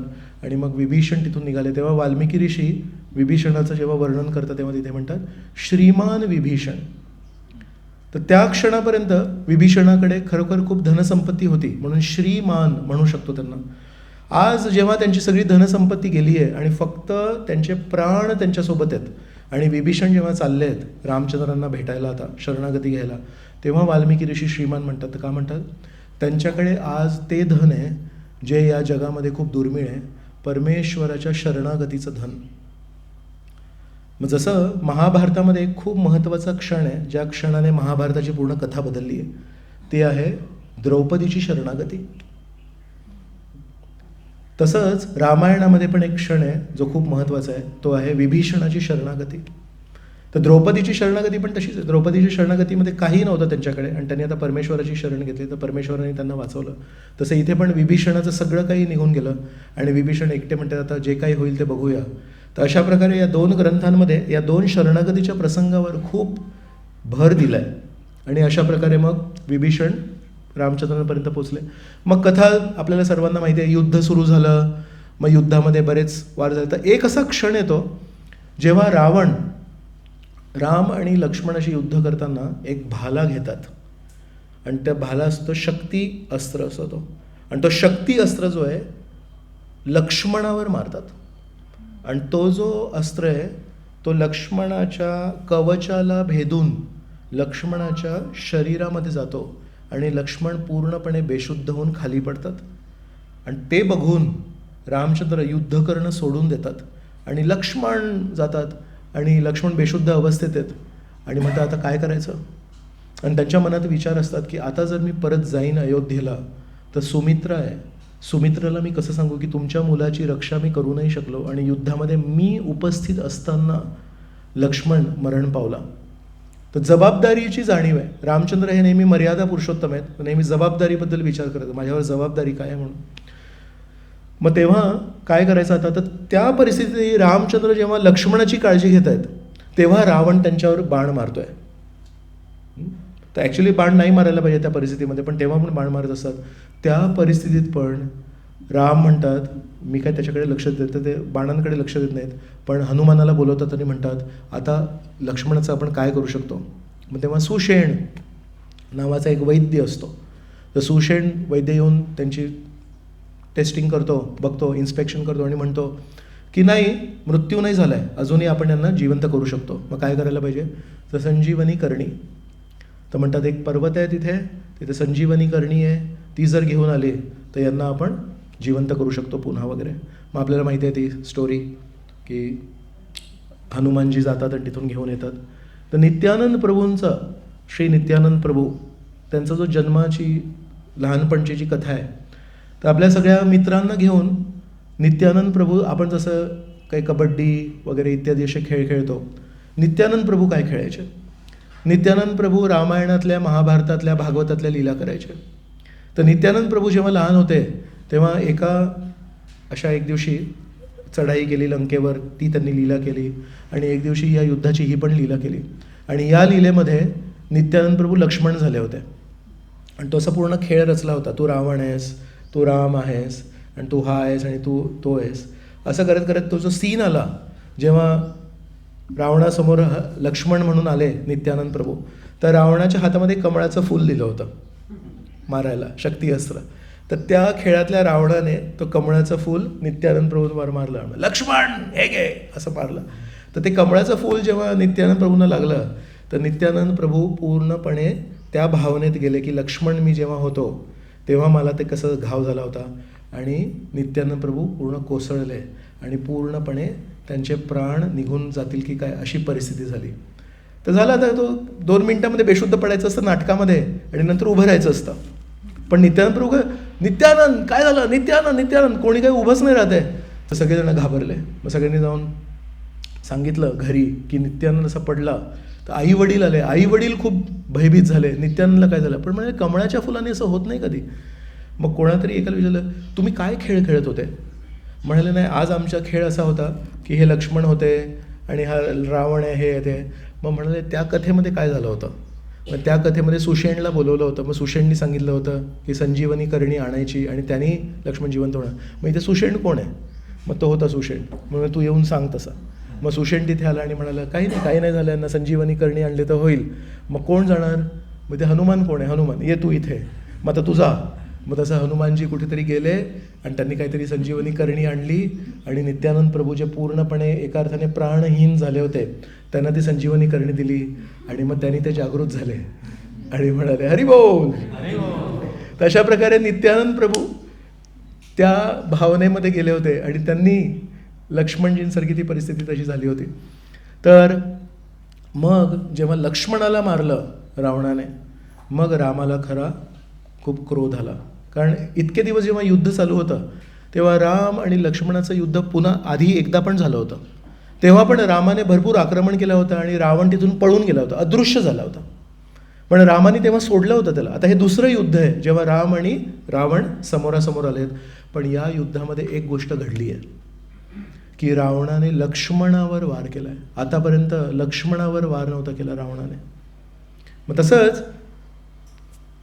कृष्ण आणि कंस याच्यामध्ये जे काही चालू होतं 11 वर्ष, त्याच्यामध्ये मग शेवटचा भाग काय आहे की कंस श्रीकृष्णांना मथुरेमध्ये बोलवतात आणि ते मल्ल युद्ध होतं आणि ते सगळं करून शेवटचा कधी होतो जेव्हा चाणूर आणि मुष्टिक आणि शल आणि तोशल आणि कूट यांच्याशी कृष्ण आणि बलराम युद्ध करतात मल्लांशी आणि त्यांना मारून टाकतात. मग काय होतं? श्रीकृष्ण कधी कंसाला मारण्यासाठी तयार होतात तेव्हा कृष्ण असे झेप घेतात, वर एका सिंहासनावर बसले जातात कंस. मग कंसाला धरतात, खाली खेचतात, त्याच्या छातीवर बसतात आणि त्यांच्या छातीवर वार करून कंसाचं समाप्ती करतात. तर ते कधी होतं ते सांगतायत.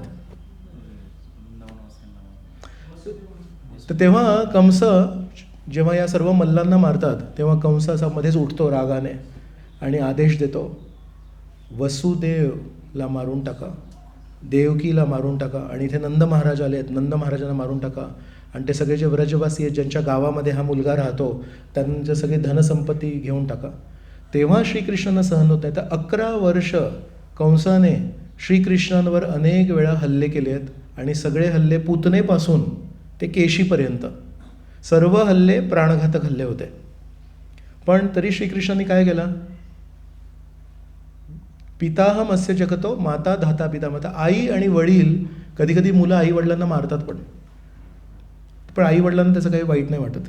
तसं श्रीकृष्ण जेव्हा नास्तिक लोक श्रीकृष्णांबद्दल काहीतरी वाईट बोलतात तेव्हा श्रीकृष्ण त्याचं काही वाईट नाही वाटत. श्रीकृष्ण म्हणतात तो लहान मुलगा आहे, त्याला अजून कळत नाही की त्याला रोज सकाळी नाश्ता देणारी जी आई आहे तिचाच हात आहे आणि त्या हाताला तो चावतोय. तर श्रीकृष्ण नास्तिकांवर कधी होत नाही. श्रीकृष्णाने कंसाला 11 वर्ष सहन केलं, पण जेव्हा कंसाने हा आदेश दिला की वसुदेव आणि देवकीला मारा आणि नंद महाराजांना मारा, तेव्हा श्रीकृष्णांना सहन नाही झालं. मग श्रीकृष्णांनी लगेच त्याला कंसाला घेतलं आणि त्याला मारलं. तसं आता पण राम आणि रावणाचं जे युद्ध आहे ते दुसऱ्यांदा होतं आहे, पहिल्यांदा पण झालेलं आहे, पण तेव्हा रामाने त्याला सोडलं. यावेळेस आता रामाने ठरवलं तू लक्ष्मणावर हल्ला केलास, आता मी तुला सोडणार नाही म्हणून.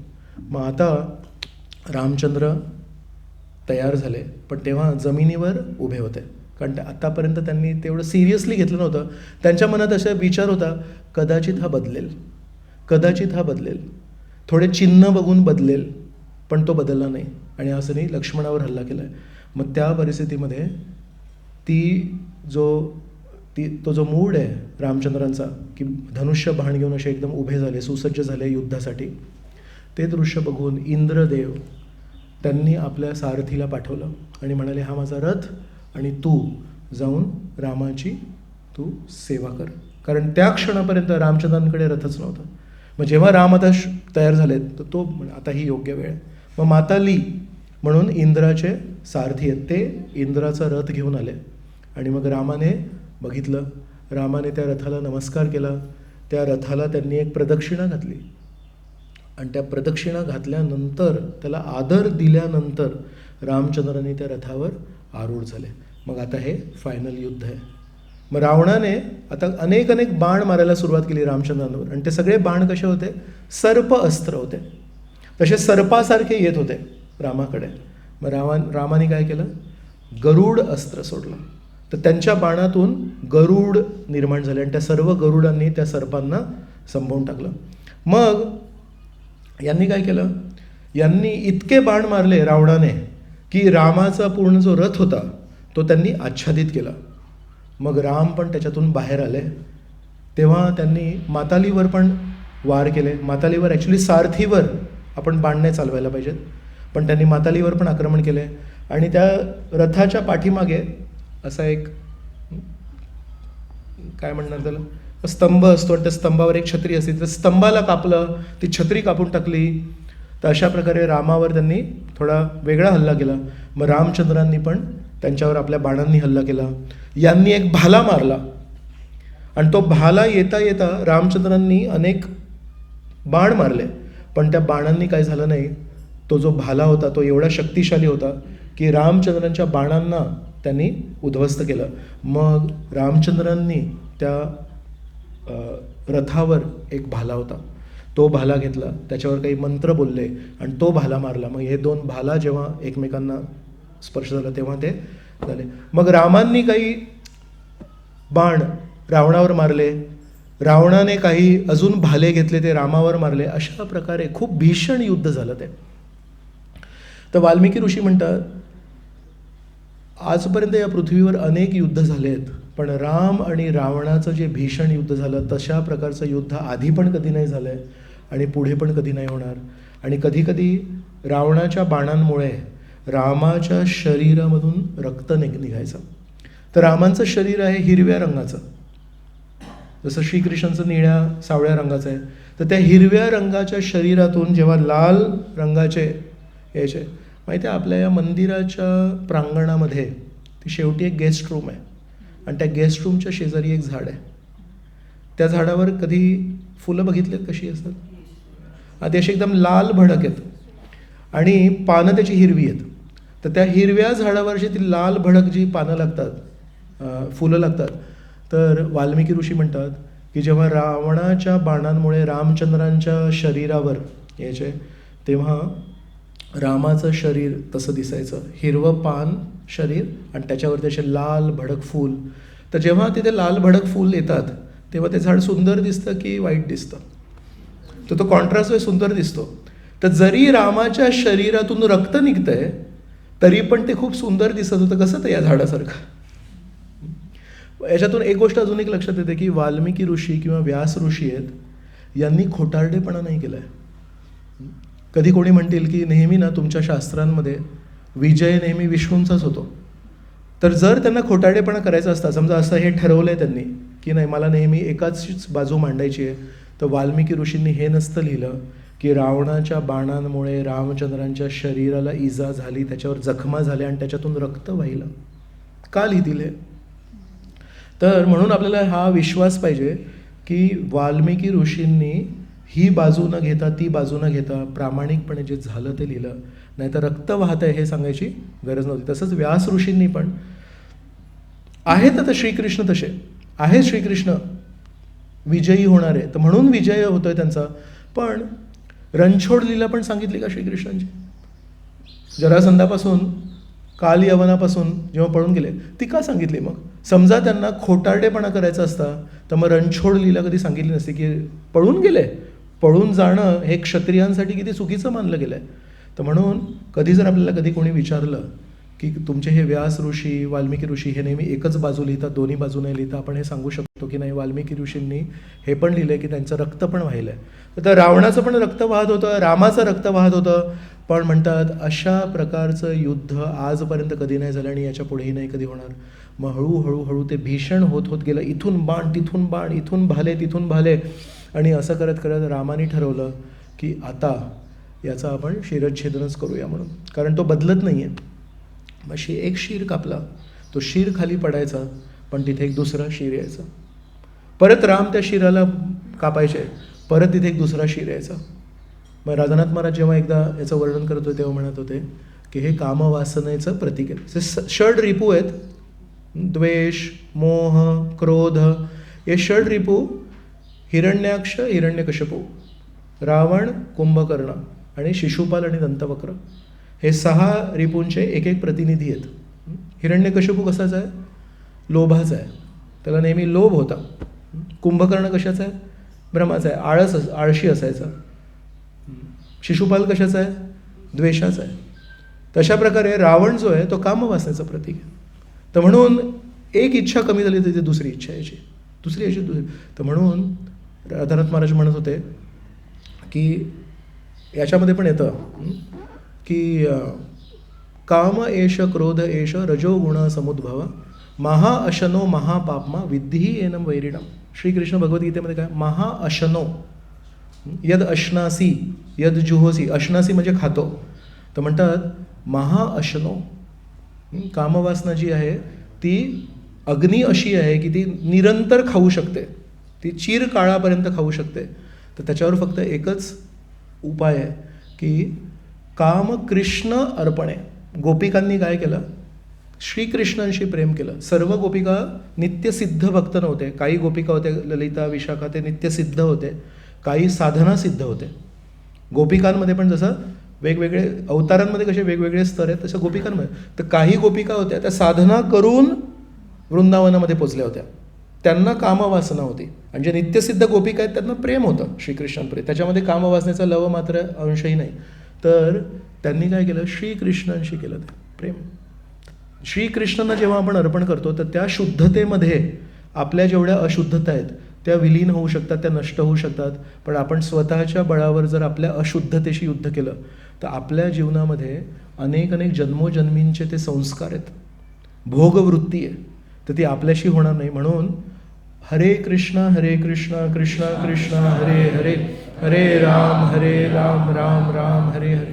हा महामंत्र का महत्त्वाचा आहे? दिसायला एकदम सोपा महामंत्र आहे, पण त्या महामंत्रामध्ये मला तुमची सेवा करायची. तर आपल्यामध्ये जे काही कला कौशल्य आहेत, आपल्यामध्ये जे काही येते, आपण जेव्हा श्रीकृष्णांना अर्पण करू, मला हे करता येतं, मला ते करता येतं, तर जेव्हापर्यंत श्रीकृष्णांना अर्पण नाही करत त्या शुद्धतेच्या समुद्राच्या समोर आपण आपली जी अशुद्धता आहे ती जेव्हापर्यंत मांडत नाही तेव्हापर्यंत ती अशुद्धता आपल्यासाठी खूप मोठी अशुद्धता आहे. पण त्या मोठ्या अशुद्धतेला जेव्हा आपण कृपा सिंधू, दया सिंधू, श्रीकृष्णांच्या दयेच्या समुद्रासमोर जेव्हा ठेवतो तेव्हा ती लहान होते. आपल्या सर्वांना माहिती आहे, अकबराने बिरबलला एकदा बोलावलं आणि बिरबलाला म्हणाला ही बाई, ही छडी आहे इथे, या छडीला स्पर्श न करता लहान कर. कोणाला जमलं नव्हतं ते, स्पर्श न करता लहान कसं करायचं? बिरबल म्हणाले सोपं आहे. एक मोठी काठी घेऊन आले आणि त्या मोठ्या काठीला तिथे ठेवलं. म्हणाले आता स्पर्श न करता त्या काठीला मी लहान केलं आहे म्हणून. म्हणाले बरोबर आहे, तू हुशार आहेस म्हणून.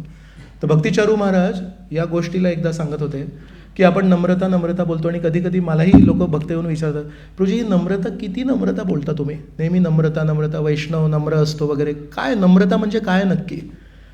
काय बोलायचं नाही कोणाशी, काही सांगायचं नाही, काय करायचं काय नाही, म्हणजे त्याला स्वरूप काय आहे? तर भक्तिचारू महाराजांनी त्यांच्या लेक्चरमध्ये हे दिलं, नम्रता म्हणजे आपण जेव्हा आपल्यापेक्षा खालच्या लोकांशी तुलना करतो तेव्हा नेहमी गर्व येणार, कारण मी मोठा आहे, माझ्याकडे हा गुण यांच्यापेक्षा जास्ती आहे. पण म्हणतात जेव्हा सर्व गुणांचे स्रोत, सर्व गुणांचे गुणात म्हणा असते अपि गुणान विमातुम.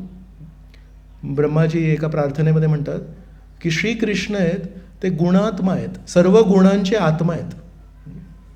तर म्हणतात या जगातले जे वैज्ञानिक आहेत ते कदाचित या जगातले रेतीचे कण मोजू शकतात. वैज्ञानिक या जगामध्ये जितके रेतीचे कण आहेत ते रेतीचे कण मोजू शकतात. कदाचित वैज्ञानिक लोक सूर्यकिरणे किती आहेत ते मोजू शकतात, एक आकडा येऊ शकतो. आणि कदाचित बर्फाचे किती दाणे या पृथ्वीवर आहेत ते पण मोजू शकतात. पण ते वैज्ञानिक पण श्रीकृष्णांचे गुण किती आहेत ते मोजू नाही शकत. हे ब्रह्माजींची प्रार्थना आहे. तर हे जे श्रीकृष्ण आहेत हे सर्व गुण संपन्न आहेत. तर जेव्हा श्रीकृष्णांच्या समक्ष आपण जातो किंवा श्रीकृष्णांच्या जवळ जातो हरिनामाद्वारे, हरिकथेद्वारे, तेव्हा मग आपल्याला लक्षात येतं की हो, यांच्यापेक्षा मी मोठा आहे, यांच्यापेक्षा मी श्रेष्ठ आहे. पण श्रीकृष्णांनी जे काही लीला केल्या आहेत त्यांच्यामध्ये त्यांचे गुण जे प्रदर्शित होतात त्या मोठ्या काठीसमोर माझी काठी जी सगळ्यांसमोर मोठी होती ती त्या काठीसमोर लहान जाते. म्हणून जेव्हापर्यंत आपण हरिकथेमध्ये सहभागी होत नाही, जेव्हा आपण हरी कीर्तनामध्ये सहभागी होत नाही, तेव्हापर्यंत आपल्याला हे प्रश्न असतो की नम्रता म्हणजे नक्की काय? नम्रता म्हणजे या समुद्रासमोर मी कोण आहे? या समुद्रासमोर मी एक थेंब पण नाही आहे. मग मी कमीत कमी या समुद्रासमोर तरी नम्र राहायला पाहिजे, बाकीच्यांसमोर नम्र नसतो मी. तर अशा प्रकारे तो पहिला अनुभव आपल्याला नम्रतेचा येऊ शकतो की जे श्रीकृष्णांकडे येते तर माझ्याकडे कणभरही नाही आहे. तर ती आपल्या नम्रतेची सुरुवात आहे. तर अशा प्रकारे भक्तिचारू महाराजांनी सांगितलं की नम्रता जर आणायची असेल तर नेहमी श्रीकृष्णांची कथा आपण श्रवण करायला पाहिजे, श्रीकृष्णांचं नामस्मरण करायला पाहिजे. त्याच्यातून एक एक गोष्ट लक्षात येते. रामचंद्र रघुवीरा, रामचंद्र रणधीरा. मग रणधीरा जेव्हा म्हणतो तेव्हा रामचंद्र कसे धीर पुरुषाप्रमाणे त्या रणभूमीमध्ये होते. मग एक लक्षात येतं की आपण पण आपल्या जीवनाच्या रणभूमीमध्ये धीरपणे उभं राहायला पाहिजे. अशा प्रकारे एक एक हरिकथेतले एक एक गोष्ट, कीर्तनातली एक एक गोष्ट आपल्याला स्पर्श करून जाते. मग असे इथून बाण चालले, तिथून बाण चालले आहेत. मग एकदा रामांनी खूप जोरदार हल्ला केला. मग रावणाच्या सारथीने तो जो रथ आहे तो दुसरीकडे घेऊन गेलाय वाचवायला. मग काही वेळाने जेव्हा बेशुद्धीतून रावण बाहेर पडले तेव्हा बघितलं की अरे, युद्धातून मला बाहेर आणलंस? म्हणाले हो, तुम्ही बेशुद्ध झाले होते, तुमचं मरण झालं असतं म्हणून मी तुम्हाला वाचवायला घेऊन आले.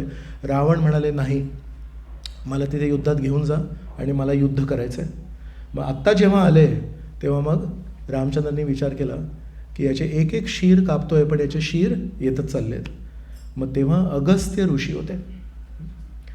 त्या दिवशी पण आपण शनिवारच्या लेक्चरमध्ये चर्चा केली की नारद मुनींनी विष्णूचे अंश व्यास ऋषी यांचं अपूर्णता पूर्ण केली. खूप गमतीची गोष्ट आहे. तसं इथे रामचंद्र आहेत, पण रामचंद्रांना जे सुचलं नाही आणि विचार करतात की याला कसं मारायचं, याला ते अगस्त्य ऋषी येऊन सांगतात. तर अगस्त्य ऋषींनी येऊन सांगितलं की हा असा मरणार नाही, याच्या हृदयामध्ये कधी म्हणतात नाभी प्रदेशामध्ये अमृत आहे आणि ते अमृतामुळे हा कधीही मरू शकत नाही, याचं एक एक शीर नेहमी येतच जाईल. म्हणून म्हणाले आता मी तुम्हाला एक मंत्र सांगतो, तर आदित्य हृदय मंत्र. तर तो आदित्य हृदय मंत्र मग रामचंद्रांनी म्हटलं, एक बाण लावला. तर तो आदित्य हृदय मंत्र म्हटल्याने त्या बाणाच्या टोकाला सूर्याचं तेज आलं. त्याचे जे मागे पंख होते त्याला वायुदेवांची शक्ती मिळाली आणि त्याचा जो मधला जो बाणचा जो मुख्य भाग असतो त्याच्यामध्ये मेरू पर्वताचं वजन आलं. तर मेरू पर्वताचं वजन, समोर सूर्य आणि मागे वायुदेव, अशा प्रकारे तो आदित्य हृदय मंत्र प्रभू रामचंद्रांनी म्हटलं. तो बाण लावला आणि रावणाला जेव्हा मारलं तेव्हा तो बाण आतमध्ये गेला. त्या आदित्य, तो जो सूर्याचं तेज होतं त्याने आतमध्ये जो काही अमृत होता त्याला बाष्प केलं, संपवून टाकलं, जाळून टाकलं त्याला. आणि त्या अमृताच्या अभावी मग रामचंद्रांच्या बाणाने हा रावण मरण पावला. आणि अशा प्रकारे आजच्या दिवशी रावणाचा समाप्ती झाली. तर रावणाच्या समाप्तीनंतर कोणी हरिबोल बोललं नाही म्हणून त्याच्या पुढे म्हणतोय मी. काही हरकत नाही. कधी कधी असं वाटतं की ही कुठली तरी जुनी स्टोरी आहे, नाही, पण याच्यातून प्रभुपाद त्यांच्या तात्पर्यांमध्ये जे लिहितात 9व्या स्कंदामध्ये म्हणतात की 2 प्रकारच्या शक्ती असतात. एक असतं दिव्य शक्ती आणि एक असते पुरुषाकार शक्ती. पुरुषाकार शक्ती म्हणजे आपण मनुष्याच्या स्तरावरची शक्ती आणि एक असते दिव्य शक्ती. तर म्हणतात या रामचंद्रांच्या लीलेतून प्रभू रामचंद्र आपल्याला एक शिकवत आहेत की आपल्याला असं वाटतं की पुरुषाकार शक्ती ही सगळ्यात महत्त्वाची आहे, पण रामचंद्र सांगतायत की नाही, परमेश्वराचे आशीर्वाद महत्त्वाचे आहेत.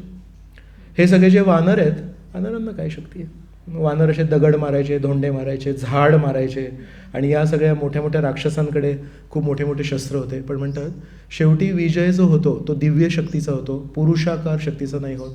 म्हणून तिथे पण प्रभुपाद लिहितात की आपण नेहमी परमेश्वराचे नामचिंतन करायला पाहिजे, नामस्मरण करायला पाहिजे आणि कथा करायला पाहिजे.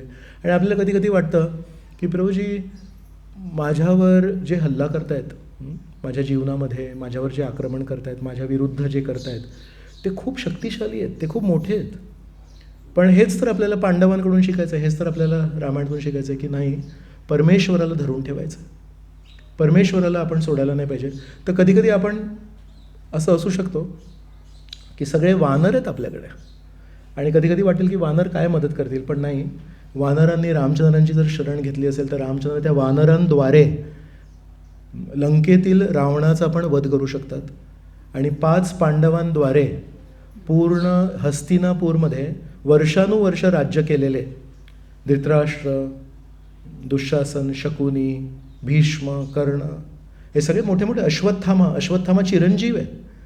तर एक चिरंजीव आहे, एक इच्छा मृत्यू आहे, एक सूर्यपुत्र आहे ज्याचं कवच भेदू नाही शकत. हे सगळे असे मोठे मोठे एकीकडे केले श्रीकृष्णांनी. तर आपल्याला नेहमी सांगतात हरिकथा आणि हरिकीर्तन, हरिनामस्मरण दिसायला खूप साधारण आहे. रामचंद्र पण दिसायला खूप साधारण होते म्हणून रावण फसला. श्रीकृष्ण पण खूप साधारण होते दिसायला म्हणून शिशुपाल फसला.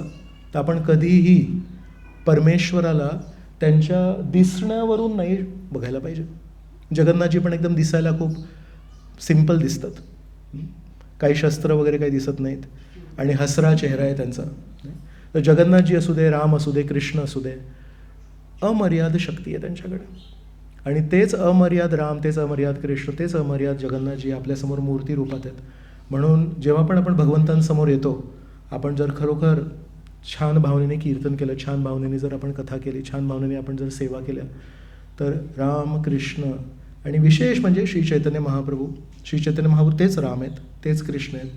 आणि श्री चैतन्य महाप्रभूंनी आपल्याला जसं रामचंद्रांनी तर वानरांना युद्ध करायला लावलं, नाही तर भीषण आहे ते. श्रीकृष्णांनी पांडवांना युद्ध करायला लावलं. तेच राम आणि तेच श्रीकृष्ण आपल्याला म्हणत आहेत ते युद्ध सोडून द्या आता. स्वतःच्या अहंकाराशी, स्वतःच्या क्रोधाशी, स्वतःच्या चुकीच्या धारणांशी आता आपण युद्ध करूया. आणि त्यासाठी आपल्याला शस्त्र दिले. कृष्ण वर्णम त्विषा अकृष्णम सांगो पांग अस्त्र पार्षदम. या अवताराने कुठलं अस्त्र दिलं आहे आपल्याला? हरिनामाचं अस्त्र दिलं आहे. आणि सोबत ते नेहमी त्यांचे पार्षद होतात. श्री चैतन्य महाप्रभू पण नेहमी एकटे परमेश्वर आहेत, पण पंचतत्व नाही. नित्यानंद प्रभू, अद्वैत आचार्य, श्रीवास पंडित, गदाधर पंडित यांना सोबतच ठेवायचे. का तर म्हणतात या संकीर्तनामध्ये मी पण कधी एकटा नाही फिरलो. संकीर्तन करताना पण नेहमी माझ्यासोबत माझे भक्त ठेवायचे. आणि या कलियुगामध्ये या शत्रूंना मारण्यासाठी हे अस्त्र आहे.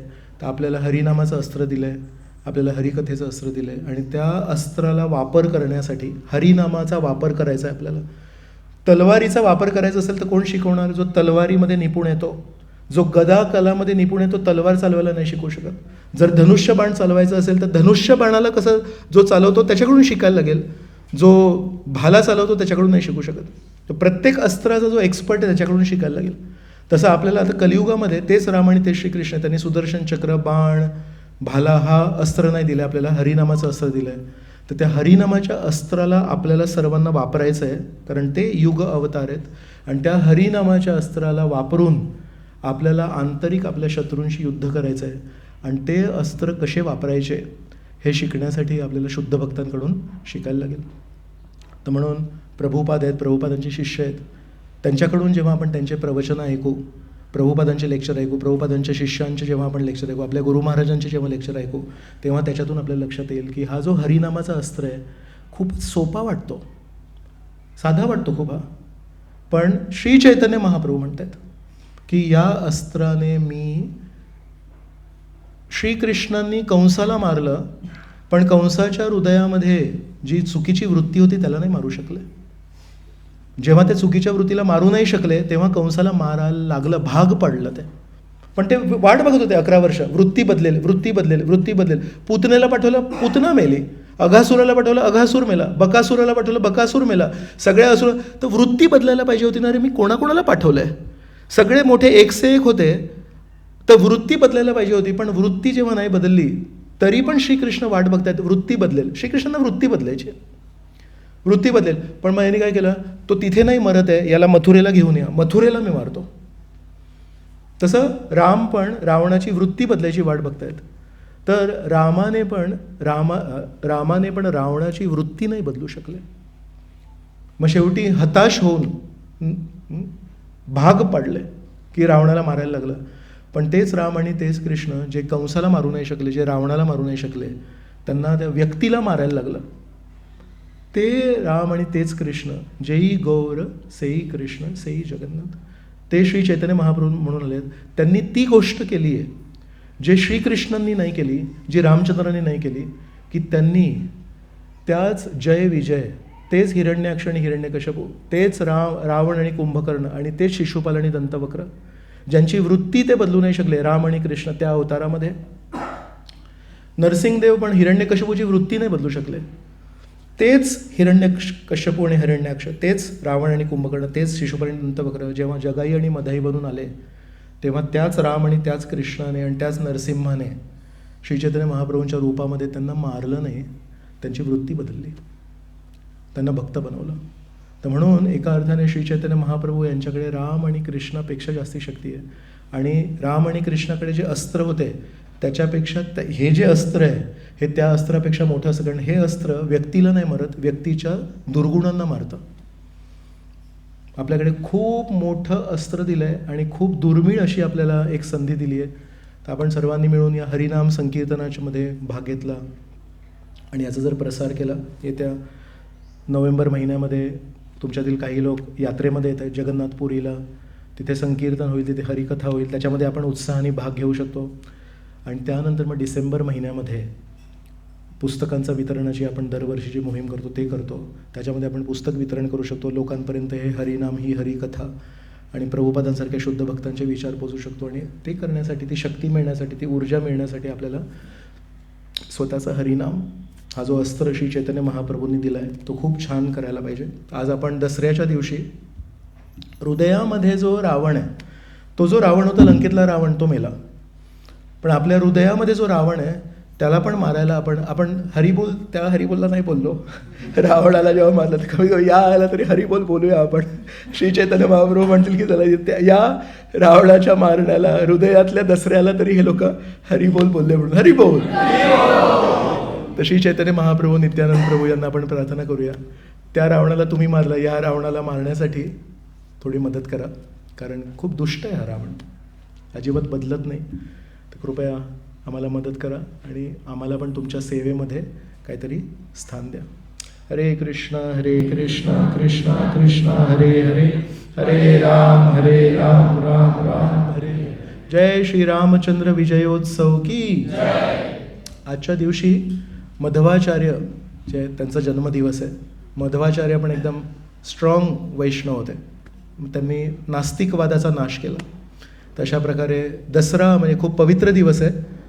आज खरोखर आपण छान जप करताना श्री चैतन्य महाप्रभूंना जर प्रार्थना केली तर तुमच्या हृदयातला आणि माझ्या हृदयातला रावण समाप्त होऊ शकतो. जय श्री चैतन्य महाप्रभू की जय.